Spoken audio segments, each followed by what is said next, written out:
সকল বাবা মাদেরকে বলছি, ওর বয়স মাত্র 24, আপনার ছেলে মেয়েদেরকে এই অনুষ্ঠানটা আপনারা দেখাবেন। আপনি যদি দেখে থাকেন, আপনার বাচ্চাদেরকে বলবেন এই এপিসোডটা যেন সে খুব মনোযোগ দিয়ে দেখে।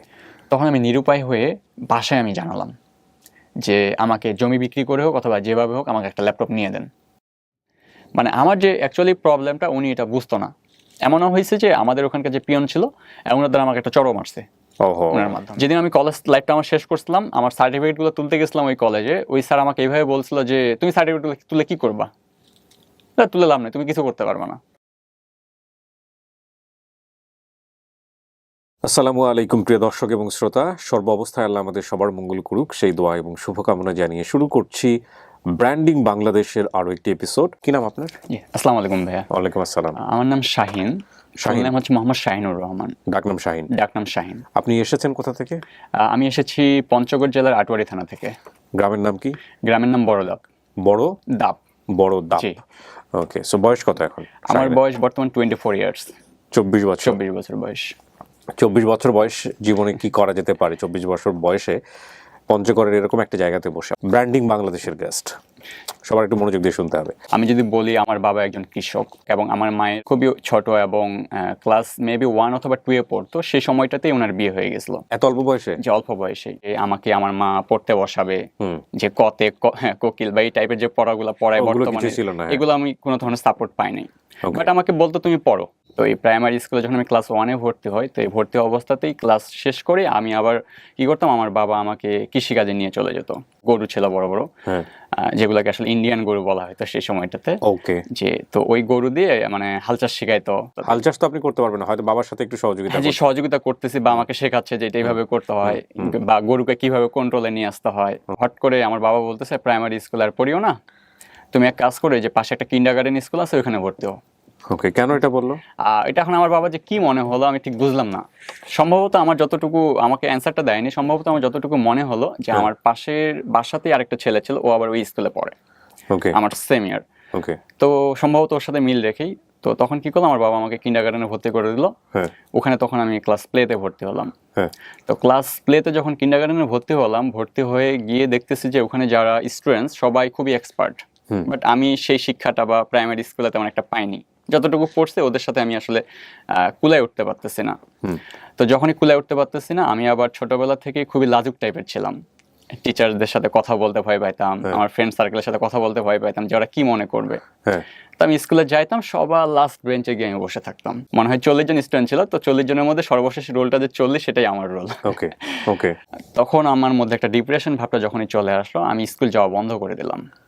কোন ক্লাসে থাকা অবস্থা? এটা হচ্ছে ক্লাস প্লে থেকে কেজিতে উঠছি তখন আমি। আচ্ছা, জি। আপনারা ভাই বোন কতজন ছিলেন? আমার হচ্ছে বোন 2টা, ভাই আমি একাই। একটা বোন, আমার বড় বোন, আর একটা বোন আছে, ও আবার প্রতিবন্ধী। ও, তার মানে আপনি পরিবারের মধ্যে কি একাই স্কুলে যেতেন? আপনার বড় বোনটা যেত না? আমার বড় বোনটা, ওর আবার ক্লাস 6 কি 7 এ থাকা অবস্থায় বিয়ে হয়ে গেছে। পরিবারের হাল ধরার মতো, ভবিষ্যৎ হাল ধরার মতো ওই শুধুমাত্র। তো স্কুল যাওয়া বন্ধ করলাম, এটা আমি একাই, আমার ফ্যামিলিতে আবার জানে না। তো আমি ওই সময়টাতে কি করতাম, স্কুল ড্রেসই পরতাম, ব্যাগ নিতাম, স্কুলের উদ্দেশ্যে বের হতাম, বাট স্কুলে আমি যেতাম না। তো আমি কি করতাম, আমার বাসার পাশে আবার সিনেমা হল ছিল। ওকে, আমি ওই স্কুল যাওয়া বাদে আমি সিনেমা হলে গিয়ে সিনেমা দেখতাম। আবার যখনই ক্লাস টাইম শেষ, আমি আবার বাসায় আসলাম, বাসায় জানে যে আমি স্কুল করতেছি। টিকিট কেটে যখন হলে ঢুকতেছে তখন সবাই বাধা দিত না? বাধা দেওয়া বলতে ওখানে আবার যারা দায়িত্বে ছিল, মানে আমাদের এলাকারই, অতটা সমস্যা হতো না আর কি। আর চারপাশে অনেক অফ এন্ড ডোর ছিল যেগুলো দিয়ে ঢুকতে পারতাম ইজিলি। বা যখন টিকিট চেক করতে আসতো, আমরা ওই বেঞ্চের তলে আমি ঢুকে থাকতাম। মানে এমন একটা সিচুয়েশন হয়েছিল যে আমি যদি একদিন কাজ না করি, বাবার বহুত বকানি খাইতে হয়, কাজ করতেই হবে আমাকে। স্কুলে পরীক্ষা হয়েছে, পরীক্ষার রেজাল্ট হয়েছে, বাসায় জানতে চাইছে রেজাল্ট, আমি বলতে পারি নাই। আমি বলছি যে কিসের রেজাল্ট, রেজাল্ট এখন পরীক্ষায় দেওয়া হয়নি, রেজাল্ট দিবে কিভাবে? ওহো, আমার বাবার মধ্যে একটা সন্দেহ তৈরি হয়ে গেল। তখন আমার বাবা কোনোদিন আমার স্কুলে যায় না, ওই দিন আবার হট করে গেল উনি। আচ্ছা, গিয়ে টিচারদের কাছে খবর নাই, প্রেজেন্ট খাতা দেখায় যে আমি একদিনও স্কুলে উপস্থিত নাই। তখন আমার বাবা আমাকে সেই মারে ওই দিন আর কি। কি দিয়ে? গরু মারার বেদ দিয়ে? সেই মারে, আমি তো একদম সেই ভাই আমি এটা বললাম বলে আপনারা ধারণা করেন না যে আমিও বোধহয় 2-1টা খাইছি ছোটবেলায়। না, এটার কোনো সম্ভাবনা নেই। আমার বাবা কোনোদিন আমার গায়ে হাত তোলে নাই। তো আমাকে তখন প্রচন্ড ওই দিন মারলো। তো আমি খুবই আরো ডিপ্রেশনে পড়ে গেলাম যে আমি ওনাদের বুঝে উঠতে পারতেছি না যে আমি স্কুল কেন যাচ্ছি না, আমি সেখানে ফ্রেন্ড সার্কেল পাচ্ছি না, টিচারদের কোনো সহানুভূতি পাচ্ছি না, বা আমার কোনো টিচার আমার খবর নিচ্ছে না, আমি মানে এরকম একটা সিচুয়েশন। তো এই জন্য যাচ্ছি না, এগুলো আসলে বুঝাই উঠতে পারতেছি না। তো ইতিমধ্যে আমার বোনের বিয়ে হয়ে গেছিলো। তো আমার বাবা আবার কি করলো যে ঠিক আছে তোমার স্কুল যাওয়া আজ থেকে বন্ধ। ও মানে ক্লাস 1-এ থাকা অবস্থাতেই? হ্যাঁ, জি না, ক্লাস কেজিতে।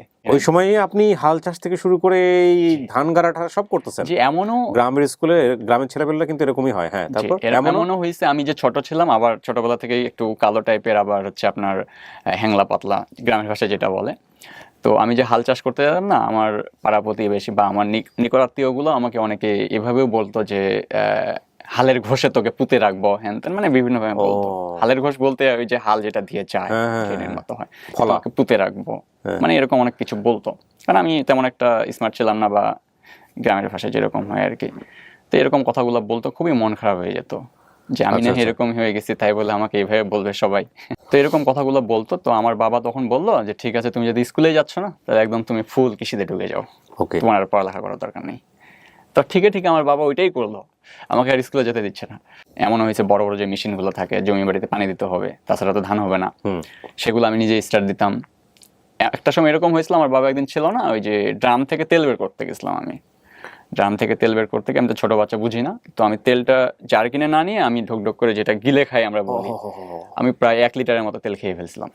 হ্যাঁ, ভাবছিলাম এইভাবে মনে হয় নিয়ে নিতে হবে, বুঝতে পারিনি তখন আমার বাবা, আমার দুলাভাই, আমার যেহেতু বোনের বিয়ে হয়ে গেছে, আমার দুলাভাইয়ের সাথে আবার এই বিষয়গুলো শেয়ার করছে যে শাহিন তো এই ঘটনা এরকম করতেছে, এখন কি করা যায়। তো দুলাভাই আমাকে বললো যে ঠিক আছে, আমি তো নেক্সট মান্থে বাসায় আসবো। আচ্ছা, তখন আমি যাচ্ছি বাসায়, দেখি কি করা যায়।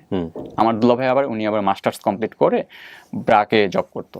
তো দুলাভাই আসলো, আমার থেকে সবকিছু শুনলো যে আমি এরকম খারাপ হয়ে যাচ্ছি, কাজ করতেছি, কৃষিকাজে পড়ালেখা বাদ দিয়ে দিছি।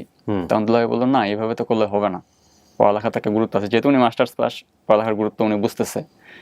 দেন উনি আমাকে বললো যে ঠিক আছে, তাহলে তুমি চলো আমার কাছে চলো। আর ওই সময় আমাদের অবস্থাটা এরকম ছিল যে আমরা মধ্যবিত্ত পরিবারে, তো দিন আনি দিন খাই, এরকম একটা অবস্থা আর কি, যে আজকে রাতে আমরা কি খাবো, কোন তরকারি দিয়ে ভাত খাবো, সেটাও আমাদের ভেবে রাখতে হতো আগে থেকে। ওকে, এরকম একটা অবস্থা ছিল। আমাদের জমি ছিল কিছু, বাট আমার বাবার বয়স বর্তমানে প্রায় 70+। তো উনি কিন্তু একদম যে কঠোর পরিশ্রম করে যে ইয়া করবে, সেটাও কিন্তু ওনার ছিল না। তখন বয়স প্রায় 48 থেকে 50 বছর, না, আরো বেশি ছিল। মানে ওনার আইডি কার্ড অনুযায়ী তো 75। তার মানে আরো বেশি হবে, আরো বেশি হবে বয়স।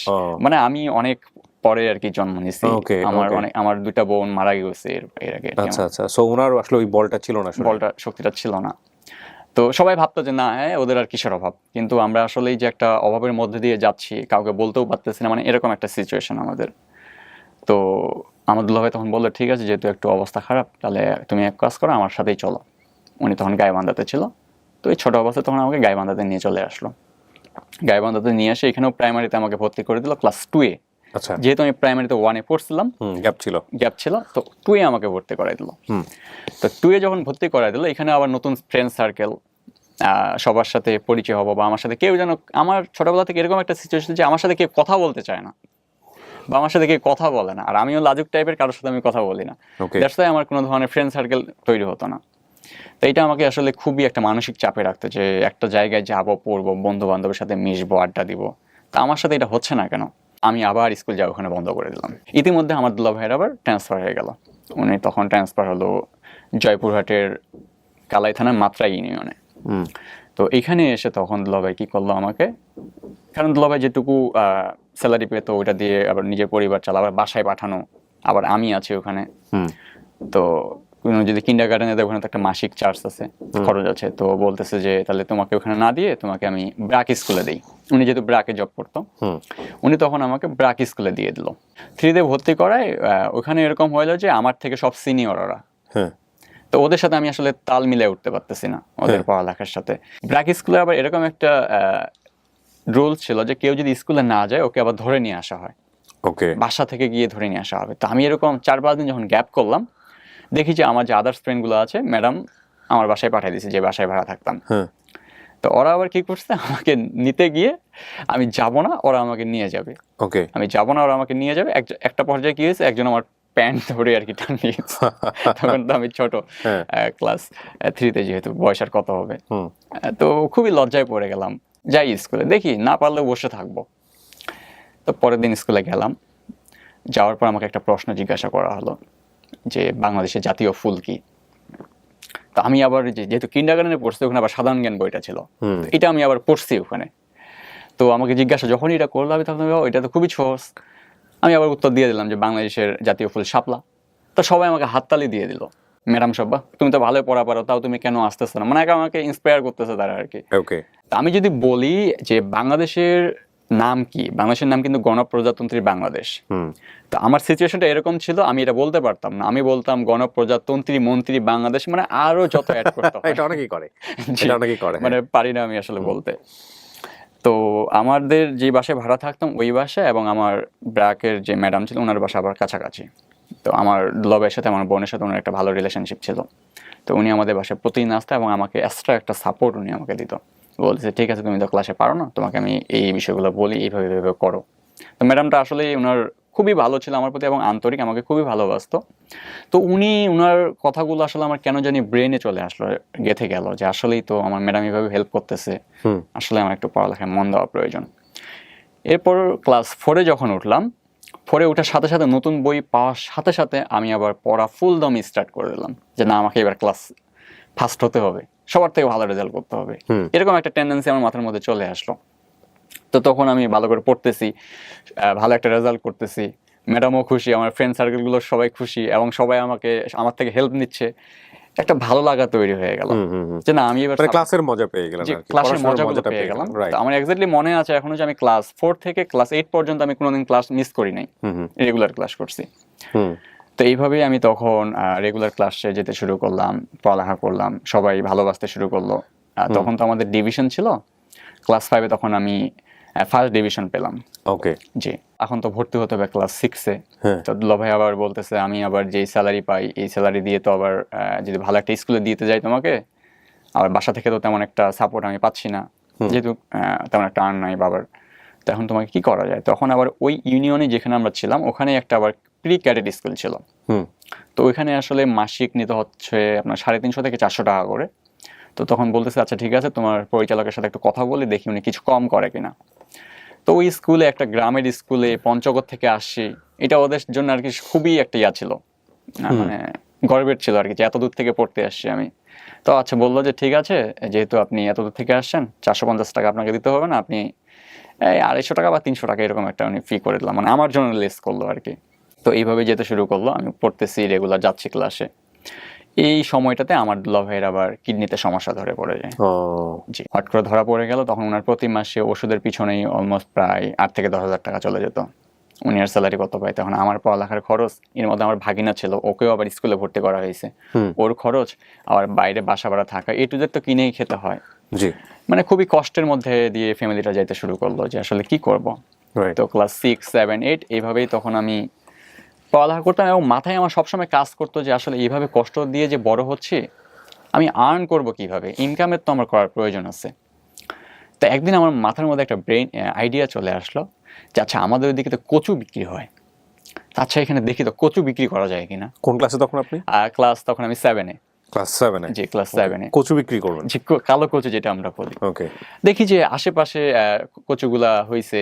তো তখন আমার একটা ফ্রেন্ডের হেল্প নিলাম, ওর নাম হাবিবুর। তো ও তখন বলছে হ্যাঁ এটা করা যায়। তো বলছে হ্যাঁ ঠিক আছে করা যায়।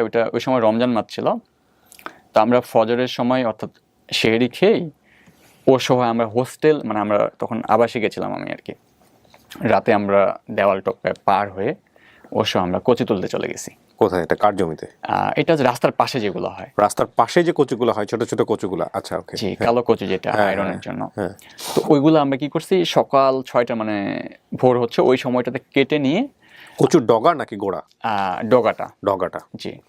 তো ওইগুলো আমরা কেটে এক বস্তা করছি করে, আর তখন আমরা দেখতেছি যে লোকাল এরিয়ায় বিক্রি হয় না, এটা বিক্রি হয় কোথায়, এটা বিক্রি হয় গোবিন্দগঞ্জে, আচ্ছা, গাইবান্ধা জেলার গোবিন্দগঞ্জ থানা। তো আমি যেখানে ছিলাম ওখান থেকে প্রায় 25 কিলোর মতো একটা ডিস্টেন্স। তো ওই ফ্রেন্ডের আবার সাইকেল ছিল। তখন আমরা কি করলাম যে না আমাদের তো আর্ন করতে হবে, ইনকাম করতে হবে। তো তখন ওর সাইকেলটা নিয়ে আমরা পিছনে ওই কচুর বস্তাটা বেঁধে নিয়ে আমি একবার চালাচ্ছি, ও একবার চালাচ্ছে। আচ্ছা। তো এই 25 কিলো রাস্তা আমরা এভাবে। উঠেছে কোথায়? সামনে? জি, দুইজন তো আপনার সাইকেলের? হ্যাঁ, আমরা দুইজন, একজন হচ্ছে সামনে রড থাকে, রডে বসে থাকি, আর পিছনে বস্তা। তো এইভাবে 25 কিলো, আবার ওই দিন আমরা রোজাও ছিলাম সেই রেখে। তো এইভাবেই আমরা গেলাম মানে প্রায় 2 ঘন্টার মতো লেগে গেল আমাদের যেতে, খুবই কষ্ট হয়ে গেছিলো বুঝলেন। তো 2 ঘন্টা পর যখন ওখানে পৌঁছালাম, যাই দেখতেছি যে আমাদের কোচও কেউ নিচ্ছে না। তো আসলে খুবই আবার হতাশা হয়ে গেলাম যে এত দূর থেকে কষ্ট করে আসলাম রোজা ধরে, কেউ নিচ্ছে না আমাদের কোচগুলো, কি করা যায় তাহলে। আছি অনেকক্ষণ, প্রায় 1.5 থেকে 2 ঘন্টা ধরে আমরা ছিলাম, বাট এগুলো কেউ কিনতেছে না। যখনই কিনতেছে না, তো আমরা এখন কি করবো, মানুষকে বলতেছি ভাই এগুলো নেন, তো নিচ্ছে না।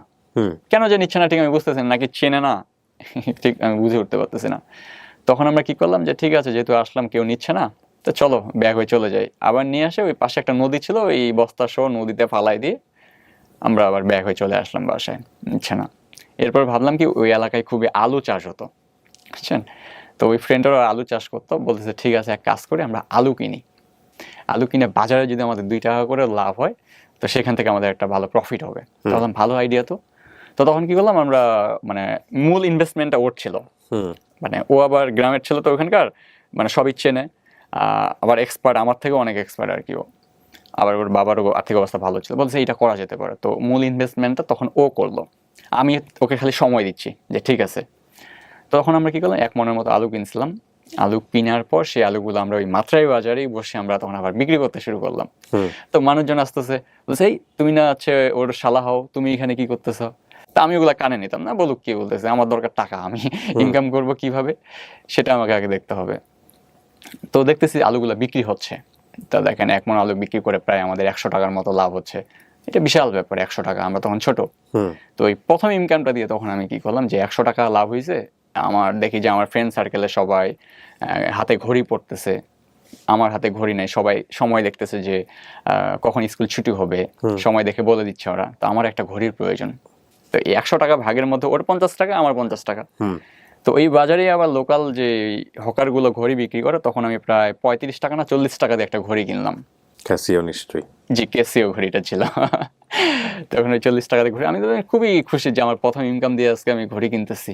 তো এর মধ্যে আবার ও কি হলো, ওর আবার একটু অসুস্থ হয়ে গেল। যখন ও অসুস্থ হয়ে গেল, তখন বলতেছে যে বন্ধু আমাদের আর এগুলো সম্ভব না, আর তাছাড়া এইভাবে করতেছে, মানুষ অনেক খারাপ বলতেছে, এটা আর আমি করতে যাচ্ছি না। কোথাও আমি ভাবলাম না, তাহলে তোমার ইনকাম হচ্ছে, আবার বন্ধ হয়ে গেল। এটা আমি ভাবতেছি যে আমি কিভাবে সাপোর্ট দেবো ওনাদের, সবসময় মাথার মধ্যে এটাই আমার কাজ করতো। দুলাভাই আবার ট্রান্সফার হয়ে গেল বগুড়া জেলায়, শিবগঞ্জ থানায়। তো আমার আবার ক্লাস 8-এ জিএসসি পরীক্ষা, দুলাভাই বলতেছে তোমাকে বগুড়া নিয়ে গেলে ওখানে আরো বেশি খরচ, তুমি এক কাজ করো, তুমি এখানেই থাকো। ওই স্কুল আবার হোস্টেল সিস্টেম ছিল, আমাকে তখন ক্লাস 8-এ হোস্টেলে দিয়ে দিল। ওই ওখানকার যিনি পরিচালক স্যার ছিলেন, তো উনি সবার থেকে নিত মনে হয় প্রতি মাসে 1700 থেকে 1800 টাকা এবং 20 কেজি করে চাল নিত। বাট আমি ওই যে স্কুলে ভর্তি হয়েছিলাম, আমার রুল 2 ছিল, মানে ভালো স্টুডেন্ট আর কি হয়ে গেছিলাম। তো বলতেছে ঠিক আছে, যেহেতু ভালো স্টুডেন্ট এবং পঞ্চগড় থেকে আসছে, আমরা এর থেকে এতগুলো নিব না। দ্বিতীয়ত আপনি অসুস্থ, আপনি এক কাজ করিয়েন, আপনাকে চাল দিতে হবে না, আপনি সব মিলায় আমাদের থেকে 1200 টাকা অথবা 1300 টাকা দিয়েন। তো বলতেছে ঠিক আছে। তখন প্রতি মাসে মেবি আমার থেকে 1200 অথবা 1300 টাকা নিত। এটা আমার জন্য আর কি স্যাক্রিফাইস করছিল। তো এইভাবে কন্টিনিউ করতেছি, পড়ালেখা করতেছি। এমনও করছি যে আমার ফ্রেন্ডসগুলো সবাই ঘুমিয়ে পড়ছে হোস্টেলে, আমি রাত 2টা 3টা 4টা পর্যন্ত পড়তেছি। তো এগুলো আবার আমার পরিচালক স্যার সবসময় ফলো করতো। কোন ক্লাসে থাকা অবস্থা এটা তখন ক্লাস 8-এ। আমার মা খবর নিত রেগুলার, বাট বাবা তেমন একটা ফোন করতো না। মানে ধরে নেন যে 1 মাস পর অথবা 1.5 মাস পর একবার ফোন দিছে, খবর নিছে। কিন্তু আমার মা আবার কি করতো, কন্টিনিউ ফোন দিতে হবে, মানে প্রচন্ড ভালোবাসা আর কি, ছেলেকে ছাড়া, একটাই ছেলে আমি। তো এর মধ্যে দুলাভাই আবার জানালো যে তুমি যেহেতু 8 পাস করছো, এখন 9-এ উঠবা। ওই স্কুলে আবার 9 ছিল না। তো তুমি যেহেতু এখন 9-এ উঠছো, তোমাকে তো বগুড়া রাখা পসিবল না, এখানে তো অনেক খরচ হবে। তখন আবার বাসায় ব্যাক করলাম। বাসায় ব্যাক করে আমি ওখানে আমাদের একটা পাইলট স্কুল, তো সেখানেই ভর্তি হলাম ক্লাস 9-এ। আবার জিএসসিতে তখন আবার রেজাল্ট হয়ে গেলো, জিএসসিতে আমি পেলাম জিপিএ 5। তো ক্লাস 9-এ যখন ওখানে ভর্তি হলাম, ওইখানে গিয়ে যেটা হলো যে টিচার্সগুলো, ক্লাসে যাচ্ছি আমি, মানে টিচার্সগুলো ওই স্টুডেন্টগুলোকে নিয়েই ব্যস্ত যারা যাদের কাছে প্রাইভেট পড়ে। আচ্ছা, আদার্স স্টুডেন্টদের তেমন একটা গুরুত্ব দেওয়া হতো না বা ফলো আপ করতো না তারা। বাসায় বললাম যে এই টিচারের 1000 টাকা পার মান্থ, এই টিচারের 2000 টাকা পার মান্থ। এখন আমি হিসাব করতেছি যে আমি যে প্রতিটা সাবজেক্ট ক্লাস 9-এ প্রাইভেট পড়তে যাই, এভারেজ প্রায় 7 থেকে 8000 টাকা আমাকে প্রাইভেটে টিউশন ফি দিতে হবে, যেটা আপনার চিন্তার বাইরে। যেটা আমার চিন্তার বাইরে। তাও আমি সাহস করে আমার বাবাকে বললাম যে 8000 টাকা করে, এই স্যারের এত টাকা, এই স্যারের এত টাকা। তো বলছে এতগুলো প্রাইভেট পড়ার কি দরকার, আমাদের সময় তো আমরা এত পড়ালেখা করিনি, এটা ওটা এইভাবে বলতেছে। না, এত টাকা তো দেওয়া পসিবল না। তখন আমি কি করলাম যে অর্থাৎ এই গ্রামের যে স্কুলগুলো থাকতো ওইখান থেকেও কিছু টিচার্স ছিল যারা প্রাইভেট পড়ায়, প্রতি সাবজেক্টের জন্য 200 টাকা অথবা 300 টাকা করে নিত। তো তখন ওই টিচারগুলোকে আমি ফাইন্ড আউট করার চেষ্টা করলাম যে কে কে কোন স্যারগুলো ভালো আছে। তো এরকম আমি 2জন টিচারকে পাইলাম, একজন হচ্ছে ফিজিক্স এবং কেমিস্ট্রি পড়ায়, আরেকজন হচ্ছে ইংলিশ পড়ায়। এনাদের কাছে তাহলে পড়ি 200 টাকা 300 টাকা আর কি এমন জিনিস। হিসাব করলাম যে আমার 1500 টাকার মধ্যে প্রাইভেটগুলো কভার হয়ে যেত। কিন্তু যখন আমি বাইরে প্রাইভেট পড়তে গেলাম তখন দেখলাম যে আমার স্কুলের যে টিচার্সগুলো আছে ইনারা আর আমাকে চেনে না। মানে ওনাদের কাছে যে টিচার স্টুডেন্টগুলো প্রাইভেট পড়ে শুধুমাত্র ওনাদেরকেই নিয়ে ওনারা সবকিছু ক্লাসে আসবে, ওদেরই পড়া ধরবে, আবার চলে যাবে। আবার ফ্রেন্ডগুলো এরকম ছিল যে আমার সাথে কেউ কথা বলতেছে না, মানে কেউ আর আমাকে পাত্তা দেয় না। নতুন গেছি ওখানে, আমাকে কেউ চেনে না, পাত্তাও দেয় না, কথাও বলে না। আমার এমনও ফ্রেন্ড ছিল যে আমি তাদেরকে বলছি যে আমি তো গতকালকে ক্লাস আসিনি, তো গতকাল ক্লাসে কি কি পড়াইছে আমাকে একটু বোঝাও। এমনও ফ্রেন্ড আছে, তাদের নাম বলবো না, আমাকে বলছে যে আমাদের অত সময় নাই তোমাকে বোঝানোর। স্কুল থেকে 4টার দিকে আসলাম, আসার পর আবার কৃষিকাজে গরু নিয়ে আসা, গরুকে পানি খাওয়ানো, গরুকে ঘাস দেওয়া, আবার গরুকে ঘর ঢোকানো, মানে A to Z কাজগুলো। এমনও যে আমি করছি যে আঙিনা ঝাড় দেওয়া যেটা বলে, ঘর পরিষ্কার, সেগুলো পর্যন্ত আমি করতাম। কারণ আমার মারও বয়স কিন্তু অনেক, যেহেতু অনেক লেটে আমি হয়েছি, তো ওনার শারীরিক অবস্থা তেমন একটা ভালো না। তো আমি এগুলো বুঝতাম বিষয়গুলো, যে আমি বাবার মধ্যে এরকমও দেখছি যে আমি যদি একটা মুহূর্ত ঘরের মধ্যে বসে থেকে গরমের দিন ফ্যান চালাইছি, মানে বাবার গালি দিতে শুরু করে দেয়, এই তুমি কি জমিদারের ছেলে হইছো, মানে যেই ভাষাগুলো গালিগুলো ওনারা দেয়, মানে বসে থাকা আমার সহ্য করতে পারতো না। ফ্যান চালায় বসে আছো, তুমি জমিদারের মতো বসে আছো। সো এইটা খুব ভালো একটা এক্সাম্পল যে ওর ফ্যামিলি স্ট্যাটাসটা আপনারা বুঝতে পারবেন তাহলে, যে ফ্যান চালিয়ে ঘরের মধ্যে বসে থাকাটাকে ওর বাবা মনে করছে জমিদারি। সো তার মানে ওর ইকোনমিক স্ট্যাটাসটা কেমন ছিল? জি। তো বাবার কি খুব হিসাব করতে হবে যে একটা লাইট জ্বালায় আছে, ওটা কেন লাইট জ্বালায় রাখছে, কে রাখছে, মানে প্রত্যেকটা বিষয়ে আমাদের একটা হিসাব ছিল যে লাইটটা জ্বালায় না রাখলে 2 টাকাও সেভ হবে আমাদের, হিসাবের সংসার যেটাকে বলে, হিসাবের সংসার। জি। তো এইভাবেই তখন মন খারাপ হয়ে যেত যে সারাদিন কাজ করলাম, এত কাজ করতেছি বাসার জন্য, তাও আমাকে সাপোর্ট করতেছে না বা আমাকে একটু ভালোবাসতেছে না। আবার ইতিমধ্যে আমার 2014 সালে আমার দুলাভাই আবার কিডনির সমস্যা থাকার কারণে আবার মারা গেল। ও, তখন কোন ক্লাসে স্টুডেন্ট? তখন আমি ক্লাস 9 থেকে 10-এ উঠবো, নভেম্বর মাসে। আমার বোন এবং ভাগিনা ছিল একটা, তো ওরা তো আমার বাসাতেই এখন চলে আসলো, আমাদের বাসাতেই। তখন আমাদের ফ্যামিলি মেম্বার আরো বেড়ে গেল। একে তো সংসার চলে না, তারপরে আরো, তারপর জি, যখনই ফ্যামিলি মেম্বার বেড়ে গেল আমার মধ্যে এখন চলে আসলো যে বাবা তো একাই পারতেছে না, এখন আমার ভাগিনা ওকে পড়াতে হবে, আমার বোন আমাদের বাসায় থাকবে, আবার আরেক বোন তো আমার প্রতিবন্ধী। তো ক্লাস 10-এ তখন হলো কি, আমি যেহেতু দেখতেছি যে আমি স্কুল থেকে সাপোর্ট পাচ্ছি না এবং টিচার্সগুলো আমাকে চেনে না, আবার প্রাইভেটেই সব কিছু, তখন আমি ওই টিচারগুলোর কাছে প্রাইভেটটা কন্টিনিউ রাখলাম এবং স্কুল যাওয়া বন্ধ করে দিলাম। আচ্ছা। জি। আর ফুলদমে আমি আবার কৃষিতেই শিফট হলাম, সেখানেই কাজগুলো করতেছি। এসএসসি পরীক্ষা দেওয়ার পর আমার রেজাল্ট আসলো 4.11। ওকে। জি, যখন 4.11 আসলো, তো ওই সময়টাতে 2016-তেই আবার কি হলো যে নতুন একটা সরকার নিয়ম করলো যে এখন আর ভর্তি পরীক্ষা হবে না, এখন থেকে অনলাইনে চয়েস দিতে হবে, চয়েস দেওয়ার পর রেজাল্ট অনুযায়ী কলেজগুলোতে চান্স দেওয়া হবে। তো আমি তো একটা ধাক্কা খেয়ে গেলাম যে 4.11, যে কোথায় আমি চান্স পাবো। তাও আমি মনের জোরে বিভিন্ন পাবলিক কলেজগুলোতে চয়েস দিলাম, বাট আমার এতটাই ব্যাড লাক ছিল যে আমি কোথাও চান্স পাইনি, একটা তো আমি পাইনি, মেরিট লিস্টে কোথাও আমি ছিলাম না। সেকেন্ড টাইম দিলাম, সেকেন্ড টাইম আমি পাইলাম না। এই সময় আমি আবার কি করছি, পলিটেকনিকগুলোতেও চয়েস দিয়ে রাখলাম, দুর্ভাগ্য যে ওগুলোতেও আমি পাইলাম না, চান্স হলো না। যখন চান্স কোথাও হলো না তখন আমি কি করব, তখন আমি কি করলাম যে একটা প্রাইভেট পলিটেকনিকে ভর্তি হলাম। ওকে। যে এটা হচ্ছে বগুড়াতে, আইআইটিবি পলিটেকনিক। এসএসসি পাস করার পর আমি আবার ডিপ্লোমাতে কেন গেলাম, এটা একটা রিজন ছিল, সেটা হচ্ছে যে আমি এলাকাতে পড়ালেখার পাশাপাশি কৃষিকাজের পাশাপাশি আমি আবার ইলেকট্রিশিয়ানের কাজগুলো করতে পারতাম। মানুষের বাড়িতে একটা বাতি লাগাই দেওয়া, একটা ফ্যান লাগাই দেওয়া, 2-4 পয়সা আসতো, হ্যাঁ 50 টাকা 60 টাকা করে সবাই দিত, খুবই ভালো লাগতো যে না এটা একটা আমার ন্যূনতম পকেট খরচটা তো অন্তত হচ্ছে। তো ওইগুলো আমি করতাম। তো ওই ভালো লাগা থেকে আমি তো কারেন্টের কাজগুলো পারতেছি, তা আমি কাজ করি, ডিপ্লোমাতে ভর্তি হই ইলেকট্রিক্যাল সাবজেক্ট নিয়ে। আমি কথাগুলো বহুবার বলেছি, বহু অনুষ্ঠানে বলেছি, আজকে আবার নতুন করে বলতে পারছি বলে আমার মনে হচ্ছে আমার ভালো লাগছে। সকল বাবা মাদেরকে বলছি, ওর বয়স মাত্র 24, আপনার ছেলে মেয়েদেরকে এই অনুষ্ঠানটা আপনারা দেখাবেন। আপনি যদি দেখে থাকেন আপনার বাচ্চাদেরকে বলবেন এই এপিসোডটা যেন সে খুব মনোযোগ দিয়ে দেখে। বাচ্চার ভেতরে লেখাপড়া হচ্ছে না, এটা যতটা গুরুত্বপূর্ণ তার চাইতেও অধিকতর গুরুত্বপূর্ণ হচ্ছে সে যদি ফ্যামিলির কন্ডিশন বোঝে, সে যদি দায়িত্ববোধটা বোঝে। হ্যাঁ, যে আমার বাবার অবস্থা এই, সুতরাং আমাকে এই জিনিসটা চাওয়া যাবে, আমার জন্য এই জিনিসটা হবে, আমার জন্য এই জিনিসটা হবে না। আমার ফ্যামিলির অবস্থা এই, সুতরাং দায়িত্ববোধের জায়গা থেকে আমাকে এই আচরণ করতে হবে, এই আচরণটা করা যাবে না। যদি এই শিক্ষাটা সে পরিবার থেকে পেয়ে থাকে, তাহলে বেস্ট এডুকেশনটা সে পেয়েছে, ব্যাপারে কোনো সন্দেহ নাই। হ্যাঁ, গল্প কেবল শুরু। জি, তারপর কি হলো? তো যখন 13,000 টাকা প্রতি সেমিস্টারে দিতে হবে, আবার প্রতি মাসে খাওয়া দাওয়ার, আবার থাকা, তো আমি তখন কি করলাম, হোস্টেলে ওখানে উঠে গেলাম। হোস্টেলে আবার প্রতি মাসে বিল ছিল 2500 টাকা। প্রতি মাসে 2500 টাকা দেওয়া এবং সেমিস্টার ফি 13,000 টাকা দেওয়া। ওকে। তো এটা আসলে আমার জন্য খুবই ডিফিকাল্ট ছিল। কয় বছরের কোর্স ছিল ওটা? এটা 4 বছরের। 4 বছর। যে ডিপ্লোমা 4 বছরের। আবার এখান থেকে হোস্টেল থেকে এরকম বলা হয়েছিল যে 10 তারিখের মধ্যেই পেমেন্টটা কমপ্লিট করে দিতে হবে। আমি যদি 10 তারিখের মধ্যে পেমেন্ট না দেওয়া হয়, 11 তারিখে ওরা আমাকে আর খেতে দিবে না। এরকম একটা কন্ডিশন ছিল। ওকে। তো সবসময় মাথার মধ্যে একটা টেনশন কাজ করতো যে 10 তারিখেই তো চলে আসতেছে, এই তো চলে আসতেছে, দিতে হবে। তো তখন সবসময় ভাবতাম যে কি করা যায়, কি করা যায়। তারপর ওই শহরগুলোতে তো এরকম হয়, সব জায়গাতে লিখে রাখে যে প্রাইভেট পড়াতে চাই, টিউশনির এগুলো ব্যানারগুলো, পোস্টারগুলো থাকতো, সেগুলো আমি দেখতাম। তো ভাবতাম যে আসলে তাহলে টিউশনই তো করা যেতে পারে। ক্লাস 2-3 বাচ্চাদের তো আমি পড়াতে পারবো। আবার ক্লাস 9-10-এ থাকা অবস্থা আমি আবার ফিজিক্সে অনেকটা এক্সপার্ট ছিলাম। আমি ওই যে গ্রামের টিচারের কাছে পড়ছিলাম, উনি আবার ফিজিক্সটা আমাকে এমনভাবে কমপ্লিট করাই দিছে যে আমার আয়ত্তে চলে আসলো ফিজিক্সটা। তো আমি 9-10-এ ফিজিক্সটা অন্তত পড়াতে পারবো। তো এই আইডিয়া নিয়ে আমি সবসময় ভাবতাম যে আমি তাহলে স্টুডেন্ট পাবো কোথায় শহরে, আমাকে তো কেউ চেনে না বা আমাকে দিবে। আমি আবার প্রাইভেট পলিটেকনিকে পড়ি, সরকারিতে পড়লে তাও ভাবতো যে না ভালো স্টুডেন্ট, আমি তো প্রাইভেটে পড়ি, আমাকে কেউ মূল্য দিবে না, কি করা যেতে পারে। তো এইভাবে একদিন ফ্রেন্ডের সাথে চা খেতে খেতে ওই দোকানে একটা পোস্টার টানানো ছিল যে শিক্ষক শিক্ষিকা চাই। তো তখন ওই নাম্বারে আমি ফোন করলাম। ফোন করার পর ওনারা বললো ঠিক আছে, একটা কোচিং সেন্টার ছিল, আপনি আগামীকাল বিকাল 5টায় আসেন। ওকে। তো ওনার ওখানে গেলাম, দিয়ে বলতেছে ঠিক আছে আপনাকে আমরা নিব, বাট 3 থেকে 4 দিন ট্রায়াল পিরিয়ড থাকবে। আগে আমরা স্টুডেন্টদের থেকে ফিডব্যাক নিব যে আপনি কেমন পড়াচ্ছেন। কোন ক্লাসের স্টুডেন্ট থেকে?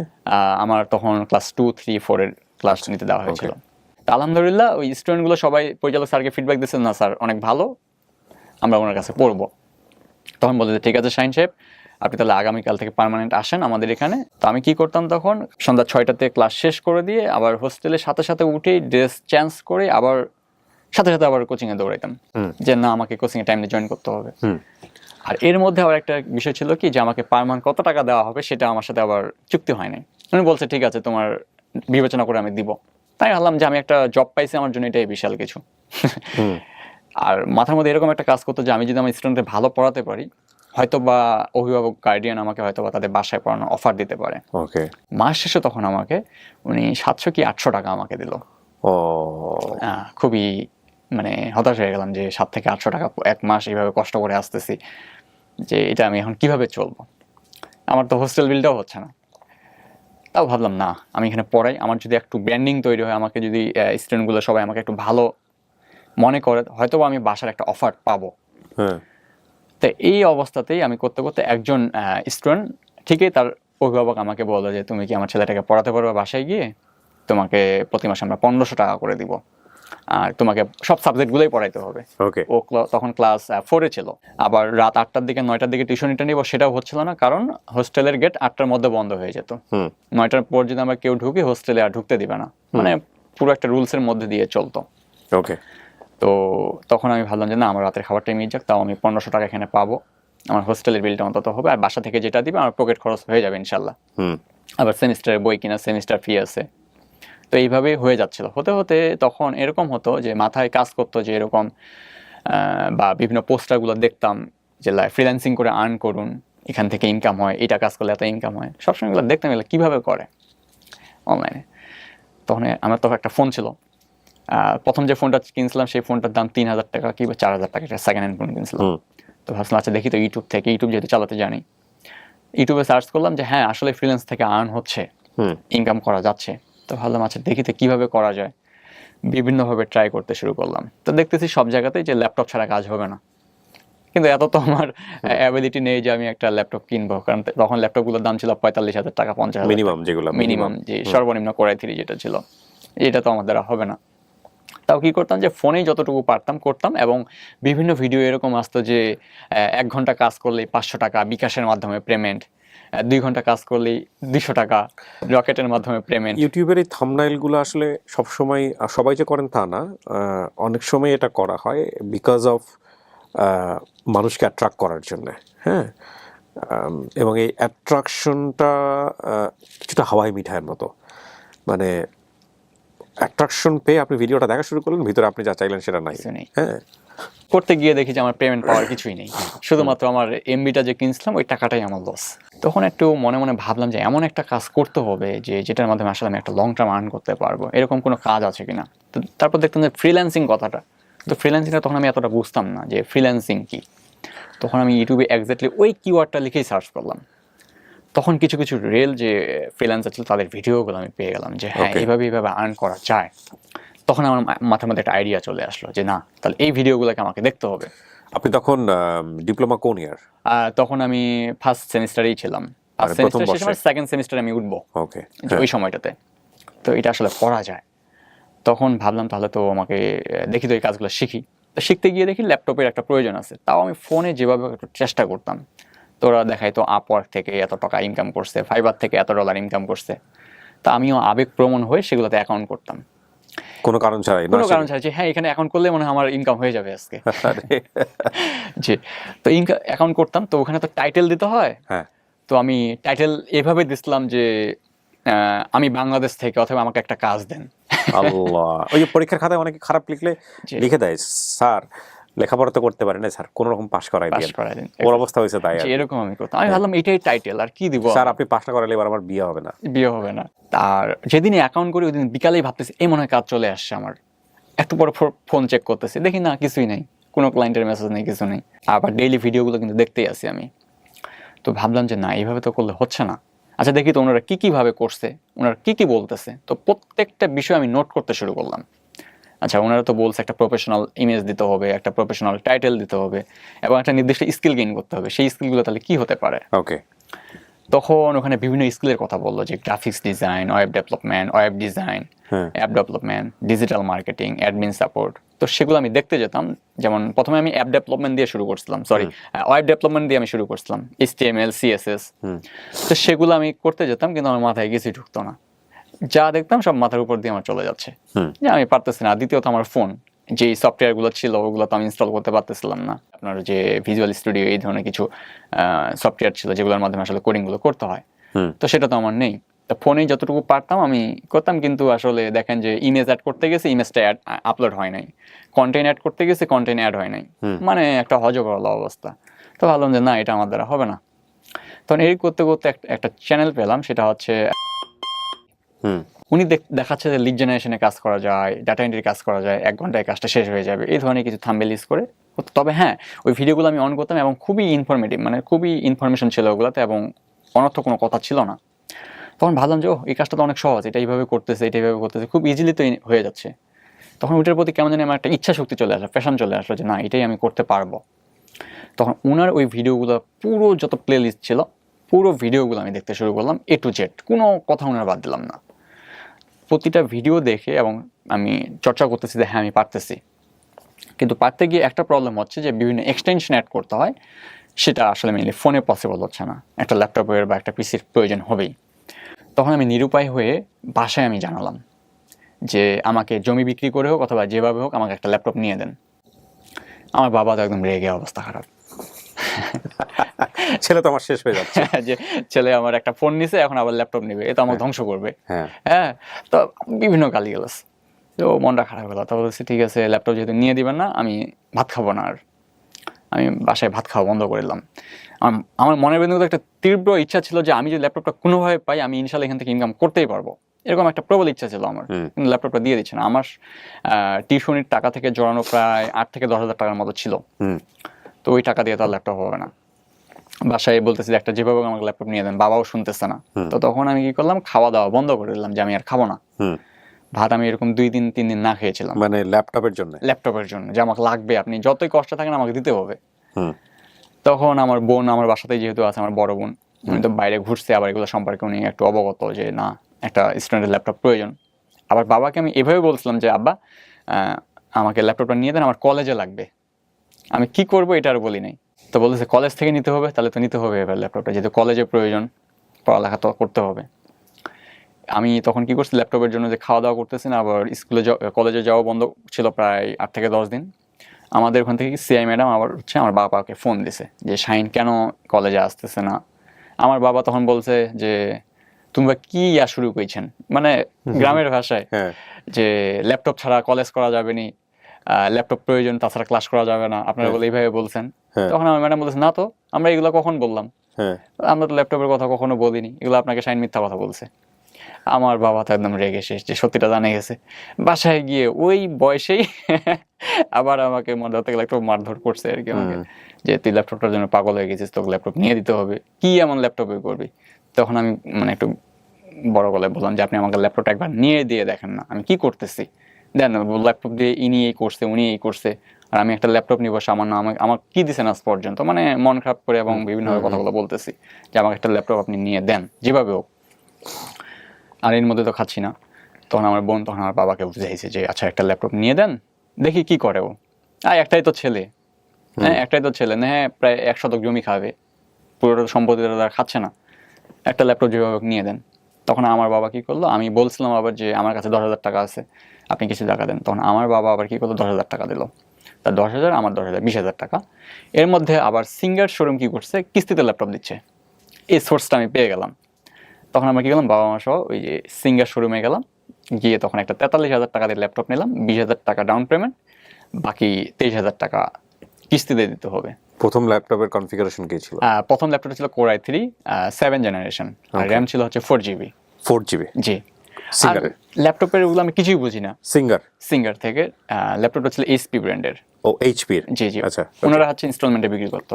ওকে। ওখানকার যে ম্যানেজার ছিল বলতেছে ভাই ল্যাপটপটা একটু বুঝে নেন। আমি তো ল্যাপটপ সম্পর্কে কিছুই জানি না, কি আর বুঝে নিব, মানে হ্যাঁ আপনি খালি প্যাকিং করে দেন, আমার আর কিছু লাগবে না, বাসায় গিয়ে যা করার আমি করবো। মানে Core i3 এগুলো তেমন একটা কিছু বুঝতাম না, আমি একটা ল্যাপটপ কিনে দিচ্ছি আমার জন্য এটাই বিশাল কিছু। নিয়ে বাসায় আসলাম, বাসায় এসে কিভাবে ছবি দেখতে হয়, কিভাবে ফোল্ডার ক্রিয়েট করতে হয়, কিচ্ছু আমি পারি না। কারণ ফোনের ফাংশন আর ল্যাপটপের ফাংশন তো আকাশ জমিন তফাৎ। যে ডবল ক্লিক করে যে একটা ইয়াতে ঢোকা যায় ফোল্ডারে, অথবা আপনার রাইট বাটনে ক্লিক করে অফেন করে যেতে হবে, এগুলো আমি কিচ্ছু পারি না। এমনকি করতে গেছি যে এক সিস্টেম থেকে আরেক সিস্টেমে চলে গেছি, দেখেন যে ফাইল ডিলিট করে ফেলছি, মানে বিভিন্ন প্রবলেম হতো। তখন ওই অবস্থাতেই ওই ল্যাপটপটা নিয়ে আমি আবার আমার কলেজে ব্যাক করলাম। আমার দুইটা রুমমেট ছিল, এরা আবার অনেক আগে থেকে ল্যাপটপ ইউজ করে, তো তাদের আমি হেল্প নিলাম। ওরা আবার ল্যাপটপে মানে ওরা মুভি দেখা, গান শোনা, এগুলো দিয়ে খুবই এক্সপার্ট ওরা ল্যাপটপের। তো ওরা তখন আমাকে মানে বিভিন্ন হেল্প করতেছে, এটা এইভাবে ক্রিয়েট করতে হয়, এটা এইভাবে ক্রিয়েট করতে হয়, হ্যাঁ ওটা করলাম। তখন ভাবতেছি, আমি আমার রুমমেটকে বলতেছি, এই রুমমেট আমার ফোনে যে ছবিগুলো আছে আমি ল্যাপটপে পার করবো, কিভাবে করতে হয়। ও বলতেছে একটা কেবল লাগাও, তোমার চার্জারটা লাগাও, হয়ে যাবে। ও শেখাচ্ছে আর কি আমাকে। তো এইভাবে ধীরে ধীরে শিখে গেলাম। উইন্ডোজটা কিভাবে আপডেট দিতে হয় সেটাও আমি জানি না, উইন্ডোজ কি জিনিস সেটাও আমি জানতাম না। এইভাবে চলে যাচ্ছে। দেন আমি যে আবার ইউটিউবে যে ভিডিওগুলো দেখতেছি, আগাগোড়া কিছু খুঁজে পাচ্ছি না, মানে উনি যেখানে দেখাইছে যেভাবে, আমার ল্যাপটপে আমি এগুলো খুঁজে পাচ্ছি না। মানে আরেকটা প্রবলেম, আমার রুমমেটকে জিজ্ঞাসা করলাম যে এটা কিভাবে করবো, তো ও আবার আমাকে হেল্প করতো যে তোমাকে ক্রোম ব্রাউজারটাকে ইনস্টল করতে হবে, মোজিলা ফায়ারফক্সে ইনস্টল করতে হবে, আদার্স তুমি এগুলো করতে পারবে না। তো তখন একটু পরিচিত হলাম যে হ্যাঁ এগুলো তো টুলস, এগুলো সফটওয়্যার, এগুলো ছাড়া তো হবে না। তো যখন ওগুলো ইনস্টল করলাম, তারপরে ওই ইউটিউবের ভিডিও দেখা মতো আমি ওগুলো ফাংশনগুলো পেলাম। তখন একটা মনের ভিতর বিশ্বাস চলে আসলো, না এবার হবে আমার দ্বারা। তো ল্যাপটপে প্র্যাকটিস করতাম ওই যেগুলো ইউটিউবে দেখাতো। আর এরকম হয়তো যে একটু প্র্যাকটিস করতাম, নতুন যেহেতু ল্যাপটপ নিয়েছি, সবাই আমার রুমমেট দুইটা হচ্ছে মুভি দেখতেছে, নতুন একটা তামিল মুভি আসছে, একটা নাটক আসছে আরফান নিশোর, এরকম ওরা সবসময় এগুলো নিয়ে ব্যস্ত। তো বলতেছে ওরা যদি ল্যাপটপে মুভি দেখে আমি কেন দেখবো না, ল্যাপটপটা ওরাও তো মুভি দেখার জন্য নিচ্ছে, আমাকেও তো মুভি দেখতে হবে। আমি ওদের সাথে তাল মিলা দেখে ওদের মাধ্যমে আমিও তখন মুভি দেখতে শুরু করলাম, না আমাকে দেখতে হবে মুভি, কারণ ওদের সাথে আমার তাল মেলাতে হবে। এবং ভিডিওগুলো যে ছিল সেটাও আমি কিন্তু রেগুলার 1-1.5 ঘন্টা প্র্যাকটিস করতেছি। এর মধ্যে কিন্তু আমি আবার পড়ালেখাটাকে কিন্তু শক্তভাবে ধরে রাখছি, টিউশনিগুলোও ধরে রাখছি, মানে কোনোটাই আমি বাদ দিই নাই। আমাদের ওখানে আমাদের প্রিন্সিপাল ছিল ওই কলেজের, উনি সবসময় বাংলাতে মাইনাস মার্ক দেয়। উনি একজন শিক্ষক আমাদের, যে প্লাস মার্কের পরিবর্তে মাইনাস মার্ক দেয় একটা ভুল হলে। তো ওই কলেজে ওই ব্যাচের মধ্যে আমাদের সর্বপ্রথম আমি ওনার স্টুডেন্ট ছিলাম, যে 40-এর মধ্যে +40 আমি পেয়েছিলাম। তো উনি আমাকে একদম ওনার মানে কাছের করে নিল, যে না এই ছেলেটা অনেক ভালো এবং এই কিছু একটা করবে। তো সবচেয়ে বেশি অপমানিত হতো আমাদের ওখানকার যে রেজিস্টার স্যার ছিল আর কি, যিনি সবকিছু হ্যান্ডেল করতো। এই যে আমি কলেজ মিস করছি বা আমার টিউশনি সবকিছু আদার্স বিষয়গুলো, বা টাইমলি আমি হচ্ছে আমার সেমিস্টার ফিটা দিতে পারতাম না, রেজিস্ট্রেশন ফিটা দিতে পারতাম না, একদিন লেট হতো, কিন্তু ওই স্যার কোনোভাবে আমাকে কনসিডার করতো না। মানে উনি সব মানে এরকম মনে করতো যে এই এর তো কোনো প্রবলেম নাই, প্রাইভেট কলেজে পড়ে, কিসের টাকা প্রবলেম। মানে আমার যে অ্যাকচুয়ালি প্রবলেমটা উনি এটা বুঝতো না। এমনও হয়েছে যে আমাদের ওখানকার যে পিয়ন ছিল ওনার দ্বারা আমাকে একটা চড়ও মারছে ওনার মাধ্যমে। উনি যা বলবে ওটাই, মানে ওনার কথার সাথে যে আপনি একটা উত্তর দিবেন, উত্তরটা দেওয়াও ভুল হয়ে যাবে, উত্তর দেওয়া যাবে না। যেদিন আমি কলেজ লাইফটা আমার শেষ করছিলাম, আমার সার্টিফিকেটগুলো তুলতে গেছিলাম ওই কলেজে, ওই স্যার আমাকে এইভাবে বলছিল যে তুমি সার্টিফিকেট তুলে কি করবা, তুলে লাভ নেই, তুমি কিছু করতে পারবে না, তোমার দ্বারা পড়ালেখা হবে না। এই কথাটাও আমাকে বলছে স্যার। খুবই আমি হার্ড হয়েছিলাম আর কি। এইভাবে আমার কলেজ লাইফ শেষ হলো। এবং এই সময়টাতেই আমি আবার কি করতাম, ওই যে রেগুলার ভিডিওগুলো দেখতাম, সেভাবে প্র্যাকটিস করতাম, কিন্তু আগাগোড়াটা আমার ঠিক ছিল না। ইউটিউবের ভিডিওগুলোতে এরকমই সিরিয়াল হয়ে সাজানো নেই, একটা আছে তো আরেকটা নাই, আরেকটা আছে তো পরেরটা নাই, তো এরকম বিভিন্ন প্রবলেমে আমি পড়ে গেলাম। আমার এক ছোট ভাই কলেজেরই, ও আমার একদিন হট করে আমার রুমে আসে বলতেছে, ভাই আপনি এগুলো কাজ করতেছেন, আমাদের তো একটা এখানে ট্রেনিং সেন্টার আছে, ওইগুলো তো আমরাও শিখতেছি ওখানে। তাই, আচ্ছা চলো আমাকে একটু দেখাবো, আমাকে নিবে কিনা। তো ভাই আমাদের তো ক্লাস শেষের দিকে, তাও আমাকে একটু চলো, আমি তো অনেক কিছু পারি, একটু যদি আমি সাহায্য পাই ওখান থেকে। তো বলছে আচ্ছা ঠিক আছে। কি শিখছিলেন আপনি ওই সময়টাতে? ইউটিউব থেকে? যে অ্যাডমিন সাপোর্টের কাজগুলো, ডাটা এন্ট্রি, লিড জেনারেশন, ওকে, এই কাজগুলো এগুলো আপনি ইউটিউব থেকে শিখছেন? যে ইউটিউব থেকে। ওকে। দেন বলতেছে ঠিক আছে তো নিয়ে যাও। তো আমি পরের দিন ওখানে গেলাম। তো 3 থেকে 4টা বা 5টা ক্লাস আমি পেয়েছিলাম ওখানে। তো এটার জন্য আমার থেকে 8,000 টাকা নিয়েছিল ওরা, মানে এই কয়েকটা ক্লাসের জন্যই। আমি বলছিলাম ভাই আমার একটু কনসিডার করেন। বলছে না, কনসিডার করা যায়, এটা তো আমাদের আইটি ইনস্টিটিউট, তোমাকে দিতে হবে। মানে ওটা খুবই ছোট টাইপের একটা আইটি ইনস্টিটিউট ছিল, মানে একটা ছোট একটা প্লেস নিয়ে, মানে খুবই যে হাই ফাই নামি দামি এরকম একটা না। তো বলতেছে এটা তোমাকে দিতে হবে। তাও আমি দিলাম যে না, আপনি নেন, আমাকে কিছুদিন সময় দেন, আমি টাকাটা আপনাকে দিব, তবে আমার শেখা প্রয়োজন আছে। তো ওখানে আমার যে ট্রেনার ছিল মেহেদী ভাই, উনি তখন বলতেছে তুমি তো এগুলো কাজ পারো, এবং কি অনেকগুলো আমরা শেষ করে আসছি, এখন তুমি বুঝতে পারবা কিনা। ভাই আপনি যেখান থেকেই আছেন আমাকে ওখান থেকেই বোঝান, আমার কোনো সমস্যা নেই, আমি সেগুলো আমি সলভ করে নিব। তো উনি তখন ওখান থেকে আমাকে আপওয়ার্ক অ্যাকাউন্টটা ক্রিয়েট করালো, এবং ফাইবারে উনি করাই নাই, এবং রুলসগুলো আমাকে জানালো যে কিভাবে প্রপোজাল পাঠাইতে হয়, কিভাবে বিট করতে হয়, ক্লায়েন্টের সাথে কমিউনিকেশন কিভাবে করতে হয়, এ টু জেড উনি আমাকে জানালো বিষয়গুলো। তো ওই যে ট্রেনার আমাকে কথাগুলো দিল এবং একটা নির্দিষ্ট একটা গাইডলাইন দিল, আমার ব্রেনের মধ্যে সবগুলো চলে আসলো যে না এইভাবে করতে হবে। আমার মানে কিছু ফ্রেন্ড সার্কেলের মধ্যে ওদের ডিএসএলআর ক্যামেরা ছিল, তো আপনাকে একটা প্রফেশনাল ছবি দিতে হবে, ফোন দিয়ে তো প্রফেশনাল ছবি তোলা যাচ্ছে না। তো তাদেরকে আমি জিজ্ঞাসা করছিলাম, নাম মেনশন করবো না, বলছিলাম যে তোমার ডিএসএলআরটা দিয়ে আমার একটু ছবি তুলে দাও, আমি একটু আপওয়ার্কে দিব। তো ওনারা আমাকে পাত্তা দেয়নি বা আমার ছবিটাও তুলে দেয়নি। তখন আমি কি করছিলাম, আমার যে ফোন থেকে যে ছবিটা তোলা যায় ওইটা মানে মানে একটু ঝাপসা টাইপের, ওইটাই তখন আমি আপলোড করছি, ওইভাবেই দিছি। আর প্রতি রাত আমি ল্যাপটপটার সামনে জেগে আছি। একটা যদি ক্লায়েন্ট পাই, একটা ক্লায়েন্ট যদি আমাকে মেসেজ দেয়, আমি যদি বাইরে গেছি, খেতে গেছি, ডাইনিংয়ে গেছি, টিউশন নিতে গেছি, সবসময় আমার ব্রেনে খালি একটা শব্দ মানে ভাসতো, যে মেসেজের শব্দ, টুম করে একটা শব্দ, টুম করে যে মেসেজ করছে। প্রথম প্রেমে পড়লে এরকম হয়, কখন গার্লফ্রেন্ড টেক্সটটা পাঠাবে, কখন টেক্সটটা করবে। তো সবসময় এরকম থাকতো, কিন্তু খুলে দেখতাম যে না। তারপর দেখা গেল যে গার্লফ্রেন্ডের টেক্সটের মনে করে সে রাত 1:30টায় টুং করে শব্দ হয়েছে, লাভ দিয়ে উঠেছে, ওটার পরে দেখা গেল বাংলা লিঙ্ক থেকে বাঙালিং থেকে, গ্রামীণ ফোন থেকে জিপি থেকে এসএমএস আসছে এরকম। হ্যাঁ, এটা আমার ক্ষেত্রে ভাই ঘটছে। এটা কি মেজাজটা খারাপ হইতো ওই সময়টাতে। আর ওই সময় একটা ডিপ্রেশন চলে আসতো, যেখান থেকে মেসেজটা চাইছিলাম। এই জন্য কোন কবি বা কে যেন বলেছিলেন, কোন বিখ্যাত একজন মানুষ, death is preferable then wait, মৃত্যু অপেক্ষার চেয়ে শ্রেয়, রাইট? হ্যাঁ, মানে অনেক অপেক্ষা করছি, তো কোনো ক্লায়েন্ট মেসেজ করতেছে না। আর যখন একটা জবে বিট করতে যেতাম, মানে প্রপোজাল সাবমিট করতে গেলাম, দেখতাম যে জবটার প্রাইস $1,000। ওই সময় মনে ভাবতাম যে এটা আমাকে অ্যাপ্লিকেশন করতে হবে, এই কাজটা যদি ক্লায়েন্ট আমাকে দেয়, আমি ওনাকে 3-4 মাস ধরে কাজ করে দেবো। ওকে। তখন কিন্তু আমি এতটা বুঝতাম না যে এই $1,000 আমাকে 3 দিন বা 4 দিনের মধ্যেই কাজটা শেষ করে দিতে হবে, এরকম সিস্টেম কিন্তু আপওয়ার্ক বা ফাইবারের একটা ডেডলাইন থাকে। আমি ভাবতাম যদি ক্লায়েন্ট যদি আমাকে $1,000 দেয়, আমি ওনাকে যদি 4 মাস কেন 5 মাসও যদি বলে আমাকে খেটে দাও, আমি করে দেবো। $1,000 মানে কি তখন প্রায় আপনার 80,000 টাকা বা 84,000 টাকা ছিল। তার মানে কি প্রতি মাসে এভারেজ আমার 20,000 টাকার মতো আছে। বিশাল ব্যাপার, 20,000 টাকার এমনি এখানে পাচ্ছি আমি আপনার 4,000 টাকা অথবা 5,000 টাকা পাচ্ছি। তা আমি যদি প্রতি মাসে 20,000 টাকা পাই, আমার 5 মাস খাটে দিতে কি সমস্যা? কিন্তু বিট করি, অ্যাপ্লিকেশন করি, দেখেন যে ক্লায়েন্ট রেসপন্স করে না, এইভাবেই জেগে থাকি, আসি আমি ওয়েট করে।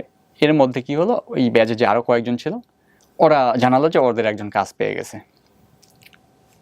তখন আমি আবার হতাশ হয়ে আরো ডিপ্রেশন হয়ে গেল যে ও পাচ্ছে, আমি পারতেছি না, কি করব আমি, আমার দ্বারা কি তাহলে হবে না? আমি অপেক্ষা করেই আছি এইভাবে, ও কাজ করলো, ও আর্ন করতেছে, ইনকামও করছে এবং ট্রেনারের থেকে হেল্প নিছে বিভিন্নভাবে, বাট আমি কাজ পাচ্ছি না। তাও আমি মানে হাল ছাড়া হয়নি, মানে আশাহীন হয়নি। আমি রেগুলার ল্যাপটপ অন করেই রেখেছিলাম, সারা রাত জেগে আমি ল্যাপটপের স্ক্রিন দিকে দেখেছিলাম। এই গল্পের মাঝখানে বলে নেই, ওর ব্যাংকের স্টেটমেন্ট নিয়ে আসতে বলছিলাম আমি মাঝখানে। আমি ফ্রিল্যান্সিং নিয়ে অনেক ধরনের প্রমোশন ভিডিও করেছি, অনেক ধরনের, প্রচুর ইমেইল আমি পাই, টেক্সট আমি পাই। পুরনো ফ্রিল্যান্সার যারা আছেন তারাও আমাকে নিয়ে কথা বলেছেন অনেকে। সবাই যে ভালো কথা বলেছেন তা না, অনেক মন্দ কথা বলেছেন। তাদের অনেকের ধারণা আমি ফ্রিল্যান্সিং বুঝি না, অনেক বেশি বেশি বলি বা অমুক কিছু বলি। যাই হোক, তো তাদের জন্য বলি যে ওনার ব্যাংক স্টেটমেন্ট নিয়ে আজকে আমি বসেছি আপনাদের এই প্রত্যেকটা জিনিসের জবাব দেওয়ার জন্যে। উনি আমাকে ওনার এই যাবৎকালের সমস্ত ব্যাংক স্টেটমেন্ট আমাকে নিয়ে আসছেন কপি করে। এই যে ওনার ব্যাংক স্টেটমেন্ট, উনি কত টাকা আয় করেছেন, কীভাবে আয় করেছেন, সেই গল্পে আমি আরও সামনের দিকে যাচ্ছি। সো একটু মনোযোগ দিয়ে সামনে, যদিও এটা কারো ব্যাংক স্টেটমেন্ট চাওয়া এটা আমার লাইফে প্রথম। কারণ এই গল্পগুলোতে আসলে অনেকেই মনে করে আমি অনেক বেশি ফেব্রিকেটেড করি, অনেক বেশি হাইব্রিড করি। সো আমার এই জন্যই আমি একদম এক্সট্রিমে চলে গিয়েছি যে না ঠিক আছে, give me the bank statement. ঠিক আছে, তারপর? তো আমি রেগুলার ওয়েট করতাম, কাজ পেতাম না, তো এইভাবে বিট করে যেতাম। হট করে একদিন দেখি একটা ক্লায়েন্ট আমাকে মেসেজ দিয়ে দিছে, ওকে, আর রাত 8:30টার দিকে। ওকে।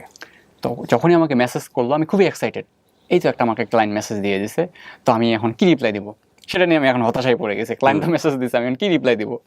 তা ওনাকে রিপ্লাই দিলাম যে thanks for reaching out to me, মানে গুগল ট্রান্সলেটর ইউজ করে আবার, যে আমার কাছে আসার জন্য আপনাকে ধন্যবাদ। কি ইংলিশ হবে সেটাও আমি বুঝতে পারতেছিলাম না, গুগল ট্রান্সলেটর ইউজ করে তখন আমি রিপ্লাইটা দিলাম।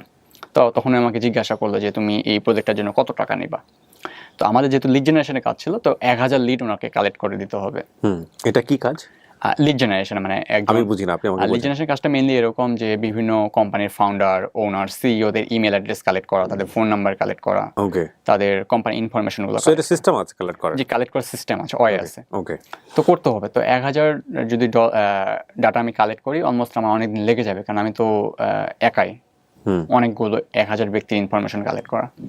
তখন আমি ওনাকে বললাম ঠিক আছে, আমাদের তো যেখানে আমি ইউটিউবে ভিডিওগুলো বিভিন্ন আইডিয়া দিছিল যে 1000 লিড হলে এত টাকা চার্জ করতে হবে, এত টাকা চার্জ করতে হবে। তো সেই আইডিয়ার উপর ভিত্তি করে আমি বললাম যে ঠিক আছে, 1000 ডাটা তো আপনার, তো 1000-এর জন্য আমি আপনার থেকে $100 চার্জ করবো। আদার্স যে রেট ছিল ওই রেটের থেকেও আমি কম চাইছি। আদার্স রেট ছিল প্রায় মিনিমাম $200, আমি $100 চাইছি। তো উনি সাথে সাথে রিপ্লাই দিল যে টু মাচ এক্সপেন্সিভ, মানে অনেক ব্যয়বহুল এটা। আদার্স ফ্রিল্যান্সারগুলো নাকি ওনাকে $30, $40 অফার করতেছে। আমি বললাম ঠিক আছে, আপনি আমাকে 30 না, আমাকে $25 দেন, আমি ওইটাতেই করে দিব। তা দেখি উনি আর কোনো রিপ্লাই করে না প্রায়। আর ওই সময় এতটা এক্সাইটেড, নতুন তো, আমি তো অত প্রফেশনালিজম জানি না। মিনিমাম ওই রাতে ওই ক্লায়েন্টকে 40 থেকে 50টা টেক্সট করছি আমি একটু পরপর, যে প্লিজ কাজটা আমাকে দেন, আমার পরিবারের সমস্যা এটা, মানে একটু এগুলো দিলে তো আরো রিপ্লাই দিবে না? রিপ্লাই দেন, আমি তো অতটা বুঝতে পারি নাই। এই যে একটা ক্লায়েন্ট আসলো, ও আর রেসপন্স করলো না, আরো হতাশায় পড়ে গেলাম যে আসলে আমি এই ক্লায়েন্টটাকে ধরে রাখতে পারলাম না। 15-20 দিন গেল, আরেকটা ক্লায়েন্ট আমাকে মেসেজ দিয়ে দিল। তো উনি এখন বলতেছে তুমি স্কাইপে আসো, স্কাইপে এসে তোমার সাথে আমি ভিডিও কলে কথা বলবো, তোমাকে আমি প্রজেক্টের ডিটেলসটা বুঝাই দেবো, রিকোয়ারমেন্টগুলো। ঠিক আছে, স্কাইপে গেলাম। যে উনি আমাকে যে প্রজেক্টটা বোঝাচ্ছে, উনি তো ইংলিশে বলতেছে আমেরিকান স্টাইলে, যে উনি যে কথাগুলো বলতেছে আমি কিছুই ধরতে পারতেছি না। মানে এরকম একটা, কারণ ওই এক্সপার্টনেস কিন্তু আমার কোনো ছিল না, কিছু বুঝতে পারতেছি না। এবং আমাকে বিভিন্ন কোশ্চেন জিজ্ঞাসা করতেছে, সেই অ্যান্সারটাও আমি দিতে পারতেছি না, যে ইংলিশটা আমি কীভাবে বানাবো। টেক্সটে হলে তাও আমি গুগল ট্রান্সলেটর ইউজ করে আমি সেই রিপ্লাইগুলো দিতাম, বাট এখানে তো আমি আর ট্রান্সলেটর ইউজ করে সেটাকে ট্রান্সলেট করতে আবার অ্যান্সার দিতে টু লং, এটা তো আর সম্ভব হচ্ছে না। তো তখন সর্বশেষ একটা জিজ্ঞাসা করছিলাম, আমার এখনো মনে আছে, যে do you understand the project, তুমি কি এই কাজটি বুঝতে পেরেছো? আর আমরা তো বাঙালি মানুষ, আমি ইয়েস না বলে আমি বলছি জি বুঝতে পেরেছি। যে মানে এটা আমার এক্সপিরিয়েন্স ছিল, যে আমি প্রথম কোনো ক্লায়েন্ট, ইংলিশ ক্লায়েন্টকে আমি এইভাবে বলেছি। তো ক্লায়েন্ট বললো যে আই ডোন্ট আন্ডারস্ট্যান্ড, আমি বুঝতে পারি নাই তুমি কি জিজ্ঞাসা বা বললা, মানে এইটুকু বুঝতে পারতেছি। তো উনি কলটাকে কাট করে দিল। দেওয়ার পর আমি আবার মেসেজ করলাম, এইভাবে বলতেছি যে আমি আপনার প্রজেক্টটা বুঝতে পেরেছি, বাট আমি ইংলিশে দুর্বল, এই কারণে কথা বলতে পারি নাই, আপনি আমাকে কাজটা দেন, এইভাবে রিকোয়েস্ট করতাম ইংলিশে, বাট রেসপন্স করলো না। তো এইভাবে প্রায় আরও 6-7 মাস চলে গেল, কোনো রেসপন্স আমি ক্লায়েন্টের থেকে পেলাম না। কিন্তু আমি হতাশ হই নাই, এর মধ্যে আমি আরও স্কিল আমার গেইন করতে শুরু করলাম, এবং ভাবলাম যে ক্লায়েন্টের সাথে যদি আমি ইংলিশে কথা বলতে পারলাম না, ইংলিশেও মেবি আমাকে আরও ইমপ্রুভ করতে হবে। তো ইংলিশে ইমপ্রুভ করবো কীভাবে? তখন আমার একজন টিচারের কথা মনে পড়লো, আমার ক্লাস 6-এ যে টিচার আমাকে টেন্স শিখাইছিল আর কি, শহীদুল স্যার, আমার এখনও মনে আছে। উনি এমনভাবে শেখাইছিল, উনি ম্যাথের টিচার ছিল বাট টেন্সটা উনি আমাকে শেখাইছিল। তো উনার লেকচার শিটগুলো আমি বের করলাম, ওগুলো আমি প্রত্যেকটা লেকচার শিট আমার সাথে আবার কালেক্ট করা ছিল, ইংলিশের বইগুলো বের করে টেন্সের যে রুলসগুলো ওগুলো আবার পুনরায় আমি রিভিশন দেওয়া শুরু করলাম, নিজে নিজে বিভিন্ন সেন্টেন্স তৈরি করলাম। আমার এক ফ্রেন্ড ছিল, ওর নাম সাগর, তারপর আমার রুমমেট, ওদেরকে বললাম আচ্ছা তোমরা যে কথাগুলো বলবা কিছু কিছু কথা আমার সাথে ইংলিশে কথা বলো। ওরা তখন আমাকে নিয়ে হাসি ঠাট্টা করতেছে, এই তুমি বাংলাদেশে মানে তুমি আবার ইংলিশে, আমরাই তো ইংলিশ পারি না, তোমাকে আর কি বলবো, এরকম আর কি বলতো। তো তখন ভাবলাম যে না তাহলে তো হবে না। তখন আমি কি করলাম যে ফোনে যে ট্রান্সলেটর অ্যাপটা ওখান থেকেই আমি বাংলাটা বলতেছি, ইংলিশ ট্রান্সলেট করে দিচ্ছে, আবার আমি ইংলিশটা বলতেছি, ওই বাংলা ট্রান্সলেটটা ঠিক হচ্ছে কিনা। আবার অনলাইনে বিভিন্ন টুলস আছে যে গ্রামার চেকার করার জন্য যে আমার ঠিক আছে কিনা। আর এর মধ্যে একটা ডিকশনারি কিনে নিলাম ভোকাবুলারিটা আরও ইমপ্রুভ করার জন্য। তো তখন ধারাবাহিকভাবে যেগুলো যেগুলো কমিউনিকেশনের জন্য দরকার সেগুলো অনেকগুলো আয়ত্তে আমার চলে আসলো।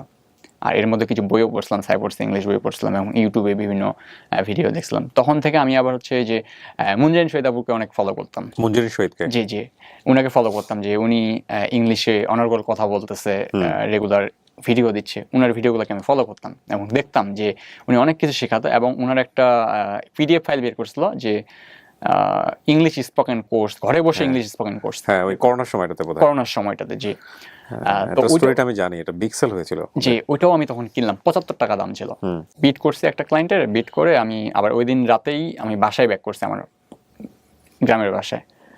আর গ্রামের বাসায় গিয়ে তো নেট আর কিনি নাই আমি, ক্লায়েন্ট তো আমাকে মেসেজ দেয় না, নেট কেনার প্রয়োজন নেই, শুধু শুধু তখন 56 টাকা দিয়ে 2 জিবি দিত।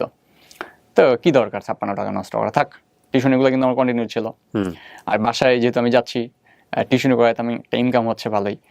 তখন আবার বিভিন্ন দই মিষ্টি নিয়ে যেতাম, বাসাও খুশি হতে যে আমি টিউশনি করাচ্ছি, তেমন একটা ফ্যামিলিতে চাপ নেই আর। তো ওইভাবে আসি আমি। 2-3 দিন পর আমি আবার এমবি কিনলাম, কি যেন মনে করে। এমবি কিনে আমি যখনই ডাটা অন করলাম সাথে সাথে একটা মেসেজ চলে আসলো যে আমি আপওয়ার্ক থেকে একটা অফার পাইছি। কোনো ধরনের কথাবার্তা নেই, ডাইরেক্ট একটা অফার পেয়ে গেছি। আমি তো আর কিছু বুঝতেছি না কি অফার, মানে আমি খুবই একটু এক্সাইটেড হয়ে গেলাম, কি এটা। দেন আমি আপওয়ার্কে ঢুকে দেখি যে একটা আমেরিকান লেডিস ক্লায়েন্ট আমাকে ডাইরেক্ট একটা অফার দিয়ে দিছে, প্রতি ঘন্টায় $3, বুঝছেন।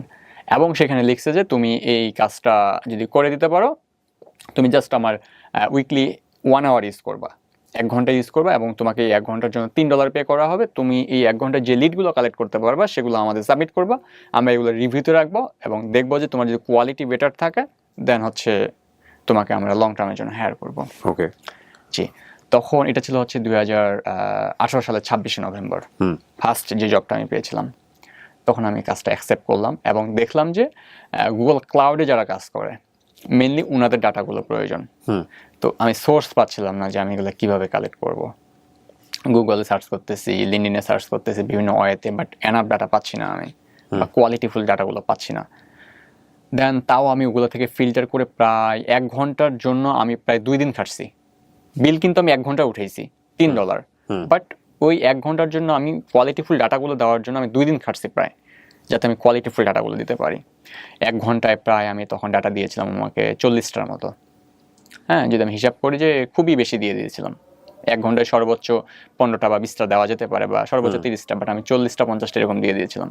তো যখন বেশি ডাটা দিয়ে দিলাম এবং ক্লায়েন্ট বলে ঠিক আছে আমরা এখন রিভিউতে নিই। তো রিভিউতে নেওয়ার পর সম্ভবত 11 দিন কিংবা 12 দিন পর আবার আমাকে মেসেজ করছে, মেসেজ করে বলতেছে যে তোমার কাজটা কোয়ালিটি অনেক বেটার ছিল, তুমি আরো 10 ঘন্টা কাজ করো। ওকে, সো $30 অফার। জি, 30 আপনার 10 ঘন্টা বলতে আর $30 অফার চলে আসলো আমার। তো আমি তো খুবই এক্সাইটেড, যাকে এবার মনে হয় আমার লাকটা খুলতেছে। তো আমি তখন কাজ শুরু করলাম, কিন্তু এই 10 ঘন্টা কাজ করতে গিয়ে আমি মনে হয় অলমোস্ট 50 থেকে 60 ঘন্টা কাজ করছি। মানে 10 ঘন্টার বিল উঠেছি, বাট 50-60 ঘন্টা কাজ করছি, কারণ ক্লায়েন্টকে যাতে আমি স্যাটিসফাইড করতে পারি। রাত দিন খেটে, যেটাকে বলে। জি, রাত দিন খেটে আমি কাজ। আবার আপওয়ার্কে কিন্তু এরকম সিস্টেম ছিল যে টাইম ট্র্যাকার ইউজ করতে হবে। ও জি, মানে আমি কত ঘন্টা কাজ করতেছি এক্স্যাক্টলি ওরা টাইমটাকে কিন্তু কাউন্ট করবে, আমি কাজ করতেছি কিনা স্ক্রিনশট তুলবে। তো আমি সেটাকে অন করে রাখছি। 10 ঘন্টা যখনই হয়ে গেছে আমি বন্ধ করে দিছি। 10 ঘন্টা হওয়ার পর বাকি যে আরো আমি 40 ঘন্টা 50 ঘন্টা খাটছি সেটা কোনো টাইম ট্র্যাকার ইউজ করি নাই, নিজের মতো করে কাজ করে সেগুলোকে আমি ডেলিভারি দিছি। তো বলতেছে হ্যাঁ তোমার কাজটা এবারেও ঠিক আছে, তুমি আরো 20 ঘন্টা কাজ করো। ব্যাকগ্রাউন্ডে আজানের সাউন্ড আসতে পারে প্রিয় দর্শক এবং শ্রোতা, যখন আমি ভিডিওটা রেকর্ড করছি তখন মাগরিবের আজান হচ্ছে। সো ডেফিনেটলি আমরা একটা ছোট্ট বিরতি নেব আজানের জন্য, কিন্তু সেটা আপনারা দেখতে পাবেন না। আরও আমাকে 20 ঘন্টা কাজ করতে বললো, তাহলে ওই ক্লায়েন্টের সাথে আমার টোটাল 30 আওয়ার্সের কিন্তু কাজ হয়ে গেল, তাহলে অলমোস্ট আমার $90 কিন্তু ওখান থেকে ইনকাম হয়ে গেল। আমার মধ্যে একটা আরো প্রফেশনালিজম ভাব চলে আসলো যে না, কনফিডেন্স চলে আসলো যে না, এবার তাহলে আমি ক্লায়েন্ট পাচ্ছি, যেহেতু আমি এবার ইনকাম হবে। তো এই ডলারটা তো তখন অ্যাকাউন্টে ঢোকেনি, তখন আপনি জাস্ট দেখতে পাচ্ছেন যে আপনার এই আপওয়ার্ক প্রোফাইলে জমা হচ্ছে, প্রোফাইলে রিপোর্টসে গিয়ে টাকাটা আমি কত ঘন্টা ট্র্যাক করছি, কত আওয়ার্স এবং কত dollar A to Z add হচ্ছে। বাট ওই ব্যালেন্সটা আমি পাচ্ছিলাম অলমোস্ট 14 দিন পর। তো $90 ইনকাম করার পর ক্লায়েন্ট তখন কন্ট্রাক্টটা এন্ড করলো, বললো যে আমার এই পর্যন্ত কাজ শেষ, তো নেক্সট ডে যদি থাকে আমি তোমাকে আপডেট দেবো। ওকে, তো উনি কন্ট্রাক্টটা ইন করলো এবং আমাকে একটা ভালো লেভেল একটা ফিডব্যাক দিছিল। ওকে, জি। আর ডিপ্লোমা শেষ করলাম, ডিপ্লোমা শেষ করে আমি এমন কি জব করব, এমন একটা মাথায় কাজ করতো যে কত বড় আমি একটা জব পাবো আমি। তো যখন জমি বিক্রি করতে হলো আমি হার্ড হয়ে গেলাম, আরও আমার একটা উৎসাহ এবং আগ্রহ এবং মনের ভিতর যে তীব্র একটা ইচ্ছা জাগলো যে না, কিছু একটা করতে হবে, এবং সেটা ফ্রিল্যান্সিং থেকেই, যেহেতু আমি $90 ইনকাম করছি অথবা আমার দ্বারা হবে। তো এভাবে কন্টিনিউ আমি বিট করতে যাচ্ছি, বিট করেই যাচ্ছি। ক্লায়েন্ট আমার একটা রেসপন্স করে না আমার প্রোফাইলে ফিডব্যাক থাকার পরও।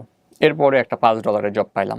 ওইটা কাজ ছিল আবার কি, গুগল থেকে একটা অ্যাপ আমাকে ডাউনলোড করতে হবে, ডাউনলোড করে ওই অ্যাপটাতে একটা 5 স্টার রিভিউ আমাকে দিতে হবে। দ্যাটস ইট, আর কোনো কাজ নেই। এরকম 10টা যদি আমি রিভিউ দিতে পারি আমাকে $5 দিবে। আমি বললাম ঠিক আছে দেন, আমার ওইটাই হয়ে যাবে। তো এই কাজটা আমি নিয়ে নিয়েছি। তো নেওয়ার পর উনিও একটা ভালো ফিডব্যাক দিল। তো এর মধ্যেও আমার ডিপ্লোমার 7ম সেমিস্টার শেষ, দেন ইন্টার্নি। আর এর মধ্যেও আমার যে টাকার সমস্যা ছিল, ওই যে বাবা 2 লক্ষ টাকা জমি বিক্রি করছিল, ওইখান থেকেও আমাকে টাকা দিত। আবার পাশাপাশি আমি এখান থেকে যে $90 আর্ন করছিলাম আর এখানে $5, মানে টোটাল মিলে 20% আপওয়ার্কের চার্জ বাদ দিয়ে যেটা পেয়েছিলাম, ওই টাকাটা কিছু ছিল আমার কাছে, এটা দিয়ে আমার চলতো। আবার টিউশনিটাও আমি ধরে রাখছিলাম, টিউশনিগুলো আমি ছাড়ি নাই। আমি কেন ছাড়ি না, আমি এইটুকু মাথার মধ্যে ছিল আমার যে আমি তখনই ছাড়বো যখন আমার একটা নির্দিষ্ট আর্নিং আমি ফ্রিল্যান্স থেকে করতে পারবো, কন্টিনিউয়াসলি আসতে থাকবে, আমাকে হতাশ হয়ে থাকতে হবে না বা আর্নিং লেস থাকতে হবে না, তখন আমি এগুলো বাদ দিব। তো টিউশনিগুলো ফুল দামে ধরে রাখছি, ছাড়ি নাই আমি। তো ওখান থেকে যে টাকাটা আসতো, তো দিব্যি আল্লাহর রহমতে একটা ভালোভাবে চলতেছিলাম। এর মধ্যে তো আবার করোনা শুরু হয়ে গেল। যখনই করোনা শুরু হয়ে গেল, হোস্টেল পুরো অফ, বাসায় চলে গেলাম। বাসায় গিয়ে তখন ভাবলাম যে যেহেতু একবারে বাসায় চলে আসছি, এখন তো আমার পড়ালেখা আর নাই, টিউশনিগুলোও বন্ধ, ফুল টাইম আমি সময় দিতে পারতেছি। এখন যেভাবে হোক আমাকে লং টার্ম প্রজেক্ট ধরতে হবে এবং বড় বড় প্রজেক্টগুলো ধরতে হবে। তখন মানে বিডের পরিমাণ আমার বাড়াই দিলাম। আগে ডেইলি 3টা করতাম, এখন 5টা করতেছি। এই করতে করতে হট করে আমার আরও একটা ক্লায়েন্ট মেসেজ দিয়ে দিল। তো ওই ক্লায়েন্টের নাম ছিল আমার অ্যান্থনি, ইউএস এর ক্লায়েন্ট। উনি আমাকে অফার করলো প্রতি ঘন্টায় $5 করে। ওকে, জি, প্রায় 40 ঘন্টা আমাকে কাজ করতে হবে। আর যখনই আমার ক্লায়েন্ট একটা কাজ দিত, সপ্তাহে আমাকে কত ঘন্টা কাজ করতে হবে এবং পার আওয়ারে কত রেট দিচ্ছে সেটা আমি ক্যালকুলেট করতাম। হিসাব করে দেখতেছি যে প্রতি সপ্তাহে আমার $200 হচ্ছে। ওরে 16,000 টাকা, বিশাল ব্যাপার তো। মানে খুবই এক্সাইটেড আমি। তো ওই ক্লায়েন্ট আমাকে যে কাজটা দিয়েছিল সেটা হচ্ছে আমাকে অনেকগুলো ফোল্ডার দিয়েছিল এবং ইনভয়েস, ব্যাংক স্টেটমেন্টের দিয়ে বলছিল যে তুমি এই ফোল্ডারগুলো স্টেটমেন্ট অনুযায়ী রিনেম করিও। তা রিনেম কি, এটা আমি বুঝে উঠতে পারি নাই। রিনেমটা কি? তখন যারা সাকসেসফুল ফ্রিল্যান্সার অনেককে আমি চিনি, দেন তাদেরকে আমি মেসেজ করতেছি, স্টেটমেন্টে যে নামটা আছে সেই নামটা দিয়ে ফোল্ডার নামটা করতে হবে। জি এক্স্যাক্টলি এটাই করতে হবে। বাট আমি কতগুলো ফোল্ডার ছিল এরকম? কতগুলো প্রায় আমাকে 150-র মতো না 200 এরকম কতগুলো দিয়েছিল আর কি। ওকে, খুব অল্প সময়ের কাজ তো। হ্যাঁ, অল্প সময়ের কাজ। ওটা শেষ হলে আবার দিবে আমাকে। ওকে, মানে এইভাবে আমাকে বলছে করতে থাকতে হবে। তো রিনেম কিভাবে করতে হয় ইউটিউবে সার্চ দিচ্ছি, রিনেম রিলেটেড কোনো ভিডিও আমি পাচ্ছি না। তারপর দেন সাকসেসফুল কিছু বড় ভাই ছিল ফ্রিল্যান্সার, ওদেরকে আমি চিনি, বিভিন্ন মিটআপে দেখছি, বড় বড় আপার বাংলাদেশ গ্রুপগুলোতে এরা মিটআপ করতো এবং বগুড়াও করছিল। বাট আমি লজ্জায় যেতে পারি না, কারণ ওরা যদি আমাকে জিজ্ঞাসা করে কত ডলার ইনকাম করছো, টপ রেটেড হয়েছে কিনা, মানে এই লজ্জাবোধে আমি যাচ্ছি না, কি অ্যান্সার দেবো ওনাদের? অ্যান্সার দেওয়ার মতো আমার কিছু ছিল না। তো তবুও কিছু পরিচিত ভাইকে আমি নক করলাম যে ভাই আমার একটা ক্লায়েন্ট বলতেছে, আমাকে কিছু ফাইল দিয়েছে, ফাইল দিয়ে এখন বলতেছে এগুলো রিনেম করতে হবে। তো বলতেছে কি এটা তো আমিও বুঝে উঠতে পারতেছি না, মানে ওনারাও আর কি বুঝে উঠতে পারতেছে না। আর ওই সময়টা ছিল রাত প্রায় 2টা, অলমোস্ট সবাই ঘুমাই গেছিল। তার মানে আমি যে রিনাম বলেছি সেই রিনাম না, অন্য কোনো কিছু বোধহয়। এটা কি করতে হবে আসলে? আপনি যেটা বলেছেন সেটাই করতে হবে। এটা তো সহজ কাজ, কপি করে পেস্ট করে দিলে। কিন্তু কেউ ক্লায়েন্ট এমন ভাবে বলছিল ওইটা যে বোঝা আসলে যাচ্ছিল না। ওকে, মানে ক্লায়েন্টের ইংলিশটা এমনভাবে লেখা ছিল, হ্যাঁ আমাকে টোটাল 3টা কাজ করতে বলা হয়েছিল, যে ফোল্ডারটাকে রিনেম করতে হবে, ইনভয়েসের যে ডেটটা আছে সেটা রিনেমের মধ্যে রাখতে হবে, মানে A to Z ইনস্ট্রাকশন আমাকে দিচ্ছে। Okay, but okay. আমি স্ক্রিনশট নিয়ে ওনাকে পাঠাচ্ছি, ওনারাও কেউ বুঝতে পারতেছে না ক্লায়েন্টের Okay. কথাটা। তো যখনই কেউ বুঝতে পারতেছে না, আবার এদিকে আমাকে সময় দেওয়া হয়েছিল যে 3 ঘন্টার মধ্যেই 150 আমাকে কমপ্লিট করে দিতে হবে, রাত তখন 1:30-2টা। আবার অনেকে মেসেজ করতেছে, রেসপন্স নাই, অনেকে ঘুমাই গেছে। খুব হতাশে পড়ে গেলাম যে কাজটা কীভাবে, কাজটা আমি অলরেডি অ্যাকসেপ্ট করে ফেলছি। এমনকি আমি অ্যাকসেপ্ট করার পর 2 ঘন্টা সময় ব্যয় করে ফেলছি Uh-oh. টাইম ট্রেকার দিয়ে। ক্লায়েন্ট আমাকে একটা ফিডব্যাক দিতে পারবে। উনি আমাকে 3 ঘন্টা পর আমাকে মেসেজ দিয়েছে, দিয়ে বলছে তোমার কাজ কমপ্লিট হয়েছে? আমি বললাম না, হয় নাই। বলছে তুমি তো অলরেডি 2 ঘন্টা সময় ট্র্যাক করে ফেলছো, মানে $10 নিয়ে ফেলছো, তাও তুমি কাজ এখনো শেষ করো নাই, কতগুলো করছো? আমি বললাম একটাও করতে পারিনি। উনি সাথে সাথে কন্ট্রাক্টটা ইন করে দিল, আমার দ্বারা কাজ করাবে না, এবং আমার প্রোফাইলে একটা 3 স্টার কি 4 স্টার এরকম একটা রিভিউ দিয়ে দিল, যে মানে প্রোফাইলটা আমার ড্যামেজের দিকে চলে আসলো। থার্ড রিভিউটাই কিন্তু আমার এরকম হয়ে গেল, যে একটা ধাক্কা খেয়ে গেলাম, যে কিছু পারলাম না। দেন আমি পরের দিন সকালে উঠলাম, ওঠার পর রিনেমটা কি, তো এর মধ্যে আবার কি হয়েছে, একটা ভিডিও আমি ডাউনলোড করছি। তো সেই ভিডিওটা ফোন থেকে ডাউনলোড করার পর এই যে সংখ্যা সহ আসা 1 2 3 4 5 এরকম মানে লেখা আসে, তো ওই ভিডিওটা আমার ল্যাপটপে ট্রান্সফার করে আমি ওটাকে এখন নাম দেবো যে এটা কোন ভিডিও। অ্যান্ড ভিডিওটার নাম দিতে গিয়ে এখন সবার নিচে গিয়ে দেখি রিনেম লেখা আছে। আমি অবাক হয়ে গেলাম যে কি এই রিনেম, আমি এর আগে বুঝতে পারি নাই। রিনেম করলাম এবং সাথে সাথে ক্লায়েন্টকে আবার মেসেজ করলাম যে তুমি যে আমার কাজটা দিয়েছিলে আমি গতকালকে বুঝতে পারিনি আসলে রিনেমটা কি, এখন আমি বুঝতে পেরেছি, তুমি যদি আমাকে এখন কাজটা দাও। তো উনি আবার কি করলেন, হ্যাঁ আমাকে পরের রাতেই, ওই রাতেই $5 না দিয়ে তখন আমাকে $3 প্রতি ঘন্টায় দিল। আচ্ছা। এবং একটা লিমিট করে দিল ওই 150 ফোল্ডারের জন্য, অনলি 2 আওয়ার্স। ওকে। যে 2 ঘন্টার বেশি তুমি সময় নিতে পারবে না। ওই যে আমি প্রথমে সময় খেয়ে ফেলছি বাট কাজ করি নাই, মানে আমার প্রতি একটা উনি অবিশ্বাস তৈরি হয়ে গেছে।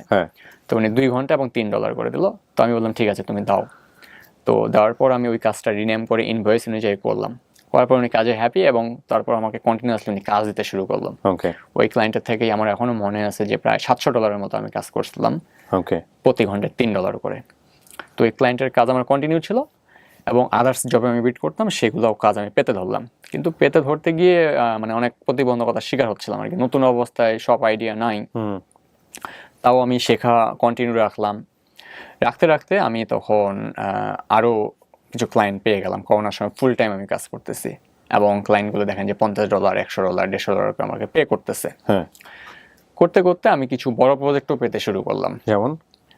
যেমন দেখেন প্রায় $500, $600, এবং ডেডলাইনটা খুবই শর্ট ছিল, উইদিন 2 days or 3 days এর মধ্যে ডেলিভারি দিতে হবে।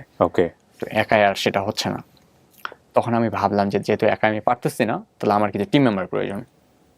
তাহলে টিম মেম্বারটা পাবো কোথায়? বাইরে থেকে সোর্স করলাম, করার পর ওদেরকে আমি কাজগুলো দিচ্ছি, কিন্তু কাজ ভুল করতেছে, মানে যেভাবে কাজটা করা দরকার সেভাবে করতে পারতেছে না। দেন আমি কি করলাম, যে যেহেতু করতে পারতেছে না, তাহলে আমি এক কাজ করি, আমি কিছু ছেলেকে শেখাই, তারা শিখলে তারাই আমাকে হচ্ছে আমার কাজটা করে দিতে পারবে, এবং আমি যেভাবে শেখাবো তারা তো সেভাবেই কাজটা করবে, এই ট্রাস্টটুকু তো অন্তত থাকবে। দেন আমি একটা ফ্রি কোর্স আমার পেজে আর কি দিলাম, আমি স্টুডেন্টগুলোকে ফ্রিতে শেখাবো, শেখানোর বিনিময়ে আমাকে আমার কাজে হেল্প করতে হবে, এবং আমি এটার জন্য স্যালারি দিব। প্রায় 100 জনের মতো সেখানে জয়েন করলো। হ্যাঁ জি, 100 জনের পর জয়েন করার পর তাদের আমি ক্লাস নিচ্ছি, নিতে নিতে দেখেন যে প্রথম দিন 100 জন, দ্বিতীয় দিন 60 জন, তৃতীয় দিন 50 জন, কমতে কমতে কমতে আমার যে শেষে একদম শেষের দিকে চলে যাবো, দেখেন যে 5 জন স্টুডেন্ট আমার নেই। একদম মানে ফ্রি কোর্সে যা হয় আর কি। তো পেলাম না এখান থেকে, তখন 1 জন না 2 জনকে পেলাম যারা শেষ পর্যন্ত ছিল, বাট তেমন একটা এক্সপার্ট হয়ে উঠতে পারে নাই। তো যখন উঠতে পারলো না, তখন তো আর আমার কাজে হেল্প করতে পারতেছে না। তখন আমি কি করব এটা নিয়ে অল টাইম ভাবতেছি যে কি করা যায়, কিভাবে এই বড় প্রজেক্টগুলো আসতেছে হ্যান্ডেল কিভাবে করব, বা কাউকে নর্মাল কাউকে নিচ্ছি সে তো ভুল করতেছে, টাকা নিচ্ছে কিন্তু ভুল করতেছে। আমি তো তখন করোনাতে বাসায়, এর মধ্যে আমার পাশের কয়েকটা ছেলে ওরা আবার বুঝতে পারছে যে আমি এই কাজগুলো করতেছি। তো আমি একটা জিনিস মিসিং করে গেছি, সেটা হচ্ছে যে আমি যে প্রথম যে কাজটা করেছিলাম, এই কাজটা করার সময় বাসাতে ছিলাম, আমি দিনরাত ল্যাপটপে বসে কাজ করতেছিলাম। আমার বাবা ওই সময়গুলোতেও আমাকে গালাইছে, গালিগালাজ করছে যে একদম পুরা নষ্ট হয়ে গেছে, ল্যাপটপে বসে কি করে। আগে তাও বাড়ি আসলে জমি বাড়িগুলোতে যাইতো, এখন তো ওটাও যাচ্ছে না, এখন দিনরাত মাথা ওখানে ঢুকাই দিছে। আমার বাবাকে আমি বলতেছি, আব্বা আমি যে কাজ করতেছি, এই যে দেখেন টাকা $1টা আসে, বলে তুই 5 টাকা আর 10 টাকা দিয়ে কি করবি, $1টা। তো ওনাকে আমি বোঝানোর ট্রাই করতেছি যে $1 সমান 84 টাকা, কথা ওগুলো ওইখানেই থাকবে, কোনোদিন বাংলাদেশে আসবে না, এবারে কেউ আর বুঝে না বিষয়টা। হ্যাঁ বললাম না ঠিক আছে, আপনাদের বুঝতে হবে না, আমি আগে করি, যেদিন আমি সাকসেস হবো সেদিন আপনাদের আমি দেখাবো। তো ওই যে আমি কাজ করি, আমার বাবা আবার বিভিন্নখানে বলে বেড়াইছে হ্যাঁ যে আমার ছেলেটা এরকম এরকম করতেছে, কি যে করছে, মাথার যে কি ভূত ঢুকছে, শেষ হয়ে গেছে। শেষ হয়ে গেছে, ও আর মানুষ করতে পারলাম না। তো যারা আবার জানে এই বিষয়গুলো, বাইরে পড়ালেখা করছে, ওরা আবার এই বিষয়টা জানে গেছে যে কি শাহিনিগুলো করতেছে, তাহলে তো ওর কাছে যাওয়া প্রয়োজন। ওই যে করোনার সময় সবাই বাসায়, তখন ওরকম আমার এলাকায় 2 থেকে 3 জন ছেলে আসলো, আসার পর বলতেছে শাহিন তুমি যেগুলো করতেছে এগুলো আমাদেরও শেখাও, এবং এটার জন্য তোমাকে আমরা টাকা দিব। সো আপনি টিম বিল্ড করে ফেললেন। হ্যাঁ, তখন আমি কি করলাম, ওই ওনাদেরকে শেখাতে শুরু করলাম, এবং এক্সপার্ট ছিল, ওদের মাধ্যমে আমি একটা টিম করে নিতে পারলাম। ওকে। দেন ওদেরকে আমি কাজ দিতে শুরু করলাম, ওরা কাজ করতেছে।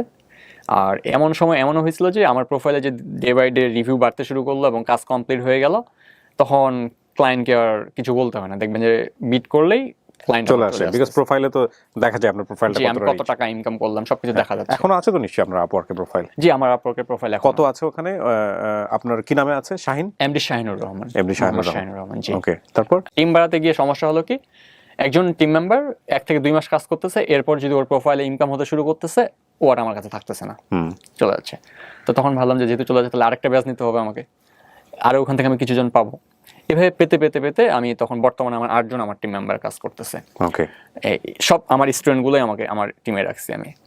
তো এভাবে হওয়ার পর যে বিষয়টা আমি এখানে মিসিং করে গেছি সেটা হচ্ছে যে আমার টিম মেম্বারগুলো কাজের মধ্যে কি করতো, মানে ওদের তো আমি পার মান্থ হিসেবে দিতাম না, ও কতটুকু কাজ কমপ্লিট করলো সেটার উপর আমি পেমেন্ট করতাম। তো কি করতো, ওই যে একটা লিড কালেক্ট করলেই 5 টাকা 6 টাকা দেখবেন যে একটা ইনভ্যালিড অথবা অ্যাকুরেট না অ্যাড করে রেখে দিছে, মানে ওর সংখ্যাটাকে বাড়ানোর জন্য। ওকে। তো ওই কাজটা আমি যখন আবার চেক না করে ক্লায়েন্টকে ডেলিভারি দিয়ে দিছি, দেখবেন যে ক্লায়েন্ট যখন মার্কেটিং করতে গেছে অথবা এই ধরা পড়ে গেছি, তখন আবার দেখবেন আমার প্রোফাইলে আবার খারাপ রিভিউ চলে আসলো। তখন তো ভাবলাম যে মানুষকে তো আসলে বিশ্বাস করাও কঠিন হয়ে যাচ্ছে। তো তখন কি করব, আরো ফিল্টার আউট করলাম যে আরো ট্রাস্টেড পারসন কাদেরকে পেতে পারি। তো ওইখান থেকে ফিল্টার করে তখন আমি 3 জনকে পেয়েছিলাম যারা আমার কাছে এখনো কাজ করতেছে। তো আল্লাহর রহমতে ওইভাবেই আমি কাজ কন্টিনিউ করে এখন পর্যন্ত আমি 350+ জব আপওয়ার্ক থেকে কমপ্লিট করছি আমি। ওকে। এর বাইরে কোথা থেকে করেছেন? এরপরে হচ্ছে যে আউট অফ মার্কেট প্লেসে যে কাজ করা যায়, এটা প্রথম আইডিয়া আমার ছিল না। ওকে। যে বিভিন্ন ভিডিওগুলোতে খালি দেখাইতো যে মার্কেট প্লেসে বাইরে ক্লায়েন্ট জেনারেট করা যায়, বাট ওই ওয়েগুলো আমি ট্রাই করতাম কিন্তু হতো না। দেন নিজস্ব একটা ফানেল তৈরি করলাম যে কিভাবে করা যায় ইমেল মার্কেট। এটা বেশি দিন না, এটা প্রায় আউট অফ মার্কেট প্লেস আপনার 1 ইয়ার এর মধ্যে শুরু হয়েছে, এর আগে ছিল না, এর আগে শুধুমাত্র আপওয়ার্কেই ছিল আমার। তো করলাম, ওখান থেকেও আমার আল্লাহর রহমতে কিছু কিছু ক্লায়েন্ট জেনারেট হয়। তবে আমি বর্তমান মেইন ফোকাস হচ্ছে আমার আপওয়ার্ক এবং ফাইবারে। তো আপওয়ার্ক থেকে আমি এই পর্যন্ত 350টা প্রজেক্ট কমপ্লিট করছি, এবং এখান থেকে আমি 4 থেকে 5 জন রেগুলার ক্লায়েন্ট পেয়েছি যারা আমাকে কন্টিনিউয়াসলি কাজ দিচ্ছে। আমার এমনও ক্লায়েন্ট আছে যে যাদের মাধ্যমে আমি প্রায় $20,000 $25,000 পর্যন্ত আর্ন করছি একক ক্লায়েন্টের থেকে, এবং তারা এখনও আমাকে কাজ দিতে যাচ্ছে। এবং আমার লাইফে এমনও ক্লায়েন্ট আছে, একজন লেডিস ক্লায়েন্ট ইউএসএর, উনার যত কলিগ আছে সব জায়গায় আমাকে রেফার করে, যে এই ছেলেটা আছে বাংলাদেশ থেকে, শাহিন অনেক ভালো, বিকজ আপনি তাকে ভালো সার্ভিস দিচ্ছি। জি, এখন পর্যন্ত আমাকে প্রচন্ড ট্রাস্ট করে। আপনার বাবার দৃষ্টিভঙ্গি চেঞ্জ হয়েছে? হ্যাঁ, দেন এইটাই আমি বলতে চেয়েছিলাম মেন। আমার বাবা তখন ওই যে মানে কিছু টাকা পাঠাচ্ছিল আমাকে প্রতি মাসে, ওই টাকাটাও আমি আর নিচ্ছি না, বরং আমি আমার বোনকে ফোন দিয়ে বললাম যে আপু, আজকে আমি আমার বাবাকে 10,000 টাকা পাঠাচ্ছি, এই 10,000 টাকা দিয়ে বাবাকে আর মাকে একটা হোটেলে যাইতে বলবা, গিয়ে সেখানে কিছু খাইতে বলবা এবং কেনাকাটা করার প্রয়োজন হলে সেগুলো করতে বলবা। আমার বোন আমার বাবাকে বলছে, আমার বলছে হেই টাকা ইনকাম করেছে, মানে বিশ্বাস করে নাই। তবে আমার বাবা টেনশনে পড়ে গেছিল যে কিভাবে টাকা ইনকাম করছে, নাকি আবার শহরে থাকে ওখানে আবার চুরি মাস্তানি আবার করছে নাকি, এরকম করে আবার ইনকাম করছে নাকি। আমার বাবার সাথে সাথে ফোন, টাকা পাইলি কই তুই ওখানে, কি তোকে আমি পড়ালেখা করতে পারি নাকি মাস্তানি করতে পারি? না আব্বা, আমি তো মাস্তানি করি না, আমি যে আপনাকে বলছিলাম যে ল্যাপটপটা নিয়ে দেন, আমি এখান থেকে ইনকাম করে দেখাবো আপনাকে। ওখান থেকে আমার ইনকাম হয়েছে। দেন আমি আমার বাবাকে 10,000 টাকা পাঠিয়েছি, আমার বাবা সেই খুশি। তখন থেকে আমার বাবার দৃষ্টিভঙ্গিটা কিন্তু চেঞ্জ হয়েছে। এই যে করোনার সময় ফুল সময় আমি ল্যাপটপের সামনে কাজ করছি, আমার বাবা কোনোদিনও বলেনি যে যাও একটু কাজ করে আসো, জমিতে যাও। রাইট, কারণ সে বুঝতে পারছে যে আমার ছেলে ইনকাম করতেছে। জি, আল্লাহর রহমতে এইভাবেই আমি আপনার কোন একটা মাসে সর্বোচ্চ ইনকাম কত ছিল? মানে থাকে না যে এই মাসে আপনি সবচেয়ে বেশি ইনকাম করেছেন? আমি যদি বলি আমার এই ফেব্রুয়ারি মাসে অলমোস্ট আমি প্রায় 6.5 লক্ষ টাকার মতো আর্ন করে ফেলছি। সমস্ত কিছু বাদ দিয়ে আপনার পকেটে ঢুকেছে 6.5 লক্ষ টাকা। 6.5 লক্ষ টাকার মতো আপওয়ার্ক থেকে এটা করছি। কি শুধু আপনার পকেটে নাকি আপনার টিমমেট সহ? না, এটা শুধুমাত্র আমার।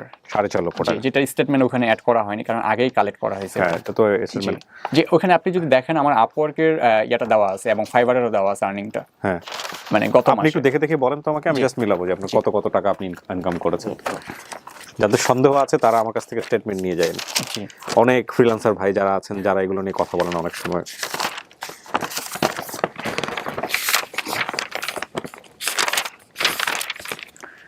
আচ্ছা, আমি যদি এই আপওয়ার্কের কথাটাই বলি, হ্যাঁ, আপওয়ার্কে আমি মার্চ 2022 থেকে এখন পর্যন্ত $52,570 ইনকাম করছি শুধুমাত্র আপওয়ার্ক থেকে। আপওয়ার্ক থেকে কত? মার্চ 2000, এটা হচ্ছে পহেলা মার্চ 2022 থেকে, পয়লা মার্চ 2022 থেকে মানে এক এখন তো বছর, লাস্ট 1 ইয়ার। এক বছরে আপনি $52,000। যে $52,000 শুধুমাত্র আপওয়ার্ক থেকে আর্ন হয়েছে আমার। আচ্ছা, যেটা হচ্ছে আপওয়ার্ক মোর দেন 52 লাখ টাকা। যে $52,000 মানে বাংলাদেশি টাকা এটা মোর দেন 52 লাখ। 52 লাখ, কারণ আমাদের ডলার রেট কিন্তু এখন 100 এর উপরে বলা চলে। 100 এর উপরে। তো এখান থেকে আবার কিছু আপওয়ার্কের চার্জ আছে। আবার এখান তো আপনাদের 2.5% বোধহয় ভর্তুকি দেয় সরকার। আমরা এটা এখনো পাইনি। এটা পান নাই? আচ্ছা, জি না। ওকে, তারপর? বাট এখান থেকে 20% কিন্তু আপওয়ার্কের চার্জ আছে। ও, 20% ওরা মাইনাস করে রাখে। মাইনাস করবে, Okay. রুলস আছে একটা আর কি। $500 উপরে হলে আবার 10%। আচ্ছা, আবার $10,000 উপরে একটা একক ক্লায়েন্টের থেকে আর্ন হলে 5%। ওকে। তো 52,000, তো আমি যদি আমরা ধরে নেই প্লাস মাইনাস 45 লাখ। যে 45 লাখ, তো আমি যদি সেটা ক্যালকুলেট করি পার মান্থ হিসেবে, হ্যাঁ, দেখেন তাহলে আমার এভারেজ হিউজ অ্যামাউন্ট। কত হচ্ছে। এটা শুধু আপওয়ার্ক গেল, এর আপওয়ার্কের বাইরে? এটা শুধুমাত্র আপওয়ার্কে। এবং আমি যদি ফাইবারের স্টেটমেন্টটা দেখাই, এবার ফাইবারে আমি ফুলটা কালেক্ট করতে পারিনি। এই মাসে ফাইবারে আমি কাজ করছি $1,260। আচ্ছা, হ্যাঁ, আমি দেখতে পাচ্ছি। জি, $1,260 Pending আছে কিছু। পেন্ডিং এ আছে। এবং আর্নিং এটা আগে ছিল $668, সরি $68। এটা কি ফাইবার আপনার রিসেন্টলি শুরু হয়েছে নাকি এক বছর যাবত? ফাইবারের কাজটা আমি আসলে এর আগে তেমন একটা শুরু করি নাই। ফাইবারের কাজটা আমি মন দিয়ে শুরু করছি লাস্ট 3 to 4 মান্থস ওকে, এর আগে থেকে। তো এই সময়টাতেই আমি প্রায় 35টা জব কমপ্লিট করছি ফাইবারে এবং লেভেল 1 সেলার পাইছি। ও ফাইন। আপনি আমাকে জাস্ট একটু বলেন যে আপনি শুরু করেছেন কত সাল থেকে, মানে আয় শুরু করেছেন কত সাল থেকে? আমার আইটা শুরু হয়েছে 2018 সালের 26শে নভেম্বর। 2018 সালের 26শে নভেম্বর, এখন চলছে 2023 সালের মার্চ মাস। মার্চ, জি। আপনার ইন টোটাল ইনকাম কত হয়েছে? ইন টোটাল প্রায় আমি যদি মনে করি 150K USD। 150K ইউএসডি, মানে কোটির ঘর ক্রস করে গেছে। মানে আপনার পকেটে এসছে 150K ইউএসডি, 50K USD, 1.5 কোটি টাকার মতো। জি, 1.5 কোটি টাকার মতো। তো এক্স্যাক্টলি 1.5 কোটি টাকা হবে না, কারণ প্রথম দিকে আমরা 84 টাকা রেট পেয়েছিলাম। সো আমি ধরলাম 1,20,00,000-এর মতো। জি, এরকম এভারেজ হবে। 1,20,00,000 আপনার হচ্ছে হলো 2018 সাল থেকে শুরু করে এখন পর্যন্ত। জি, ইনকাম। সো আমি বলবো যে আপনি ইনকাম করেছেন লাস্ট 2 বছর বা 3 বছর। জি, ওই সময়টা তো আপনার দৌড়াদৌড়ি করতেই চলে গেছে। দৌড়াদৌড়ির মধ্যে ছিল এবং তেমন একটা কাজ করতে পারেন নাই। মেইনলি করোনার পর থেকে আসলে আমার ইনকামটা বেশি হয়েছে, কারণ ওই সময় ফুল টাইম বাসায় ছিলাম। আপনার বয়স এখন 24। জি, 24। এর মধ্যে আপনি কোটিপতি হয়ে গেলেন। 1 কোটি হলেও তো কোটিপতি, তাই না? জি। তো এবং পঞ্চগড়ের মতো জায়গাতে বসে। জি, পঞ্চগড়ের একটা আটোয়ারি থানা। 1 কোটি টাকায় একটা জবে ঢুকে ইনকাম করতে কত বছর লাগে আপনারা জানেন? যারা এই কর্পোরেট জব, আমি তো কর্পোরেট জব করেছি, স্টিল এখনো করি।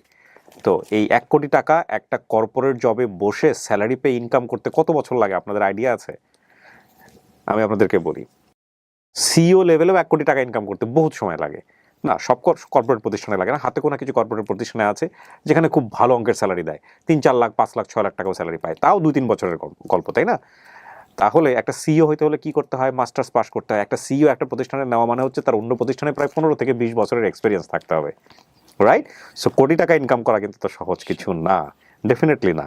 সেখানে 24 বছরের একটা ছেলে, ওর তো ডিপ্লোমা পড়া পঞ্চগড়ের মতো একটা জায়গাতে, একটা রিমোট এরিয়াতে, এবং বাংলাদেশের উত্তরবঙ্গের একেবারে সর্বশেষ সীমান্ত, তাই না? ডিস্ট্রিক্ট, জি, সর্বশেষ ডিস্ট্রিক্ট।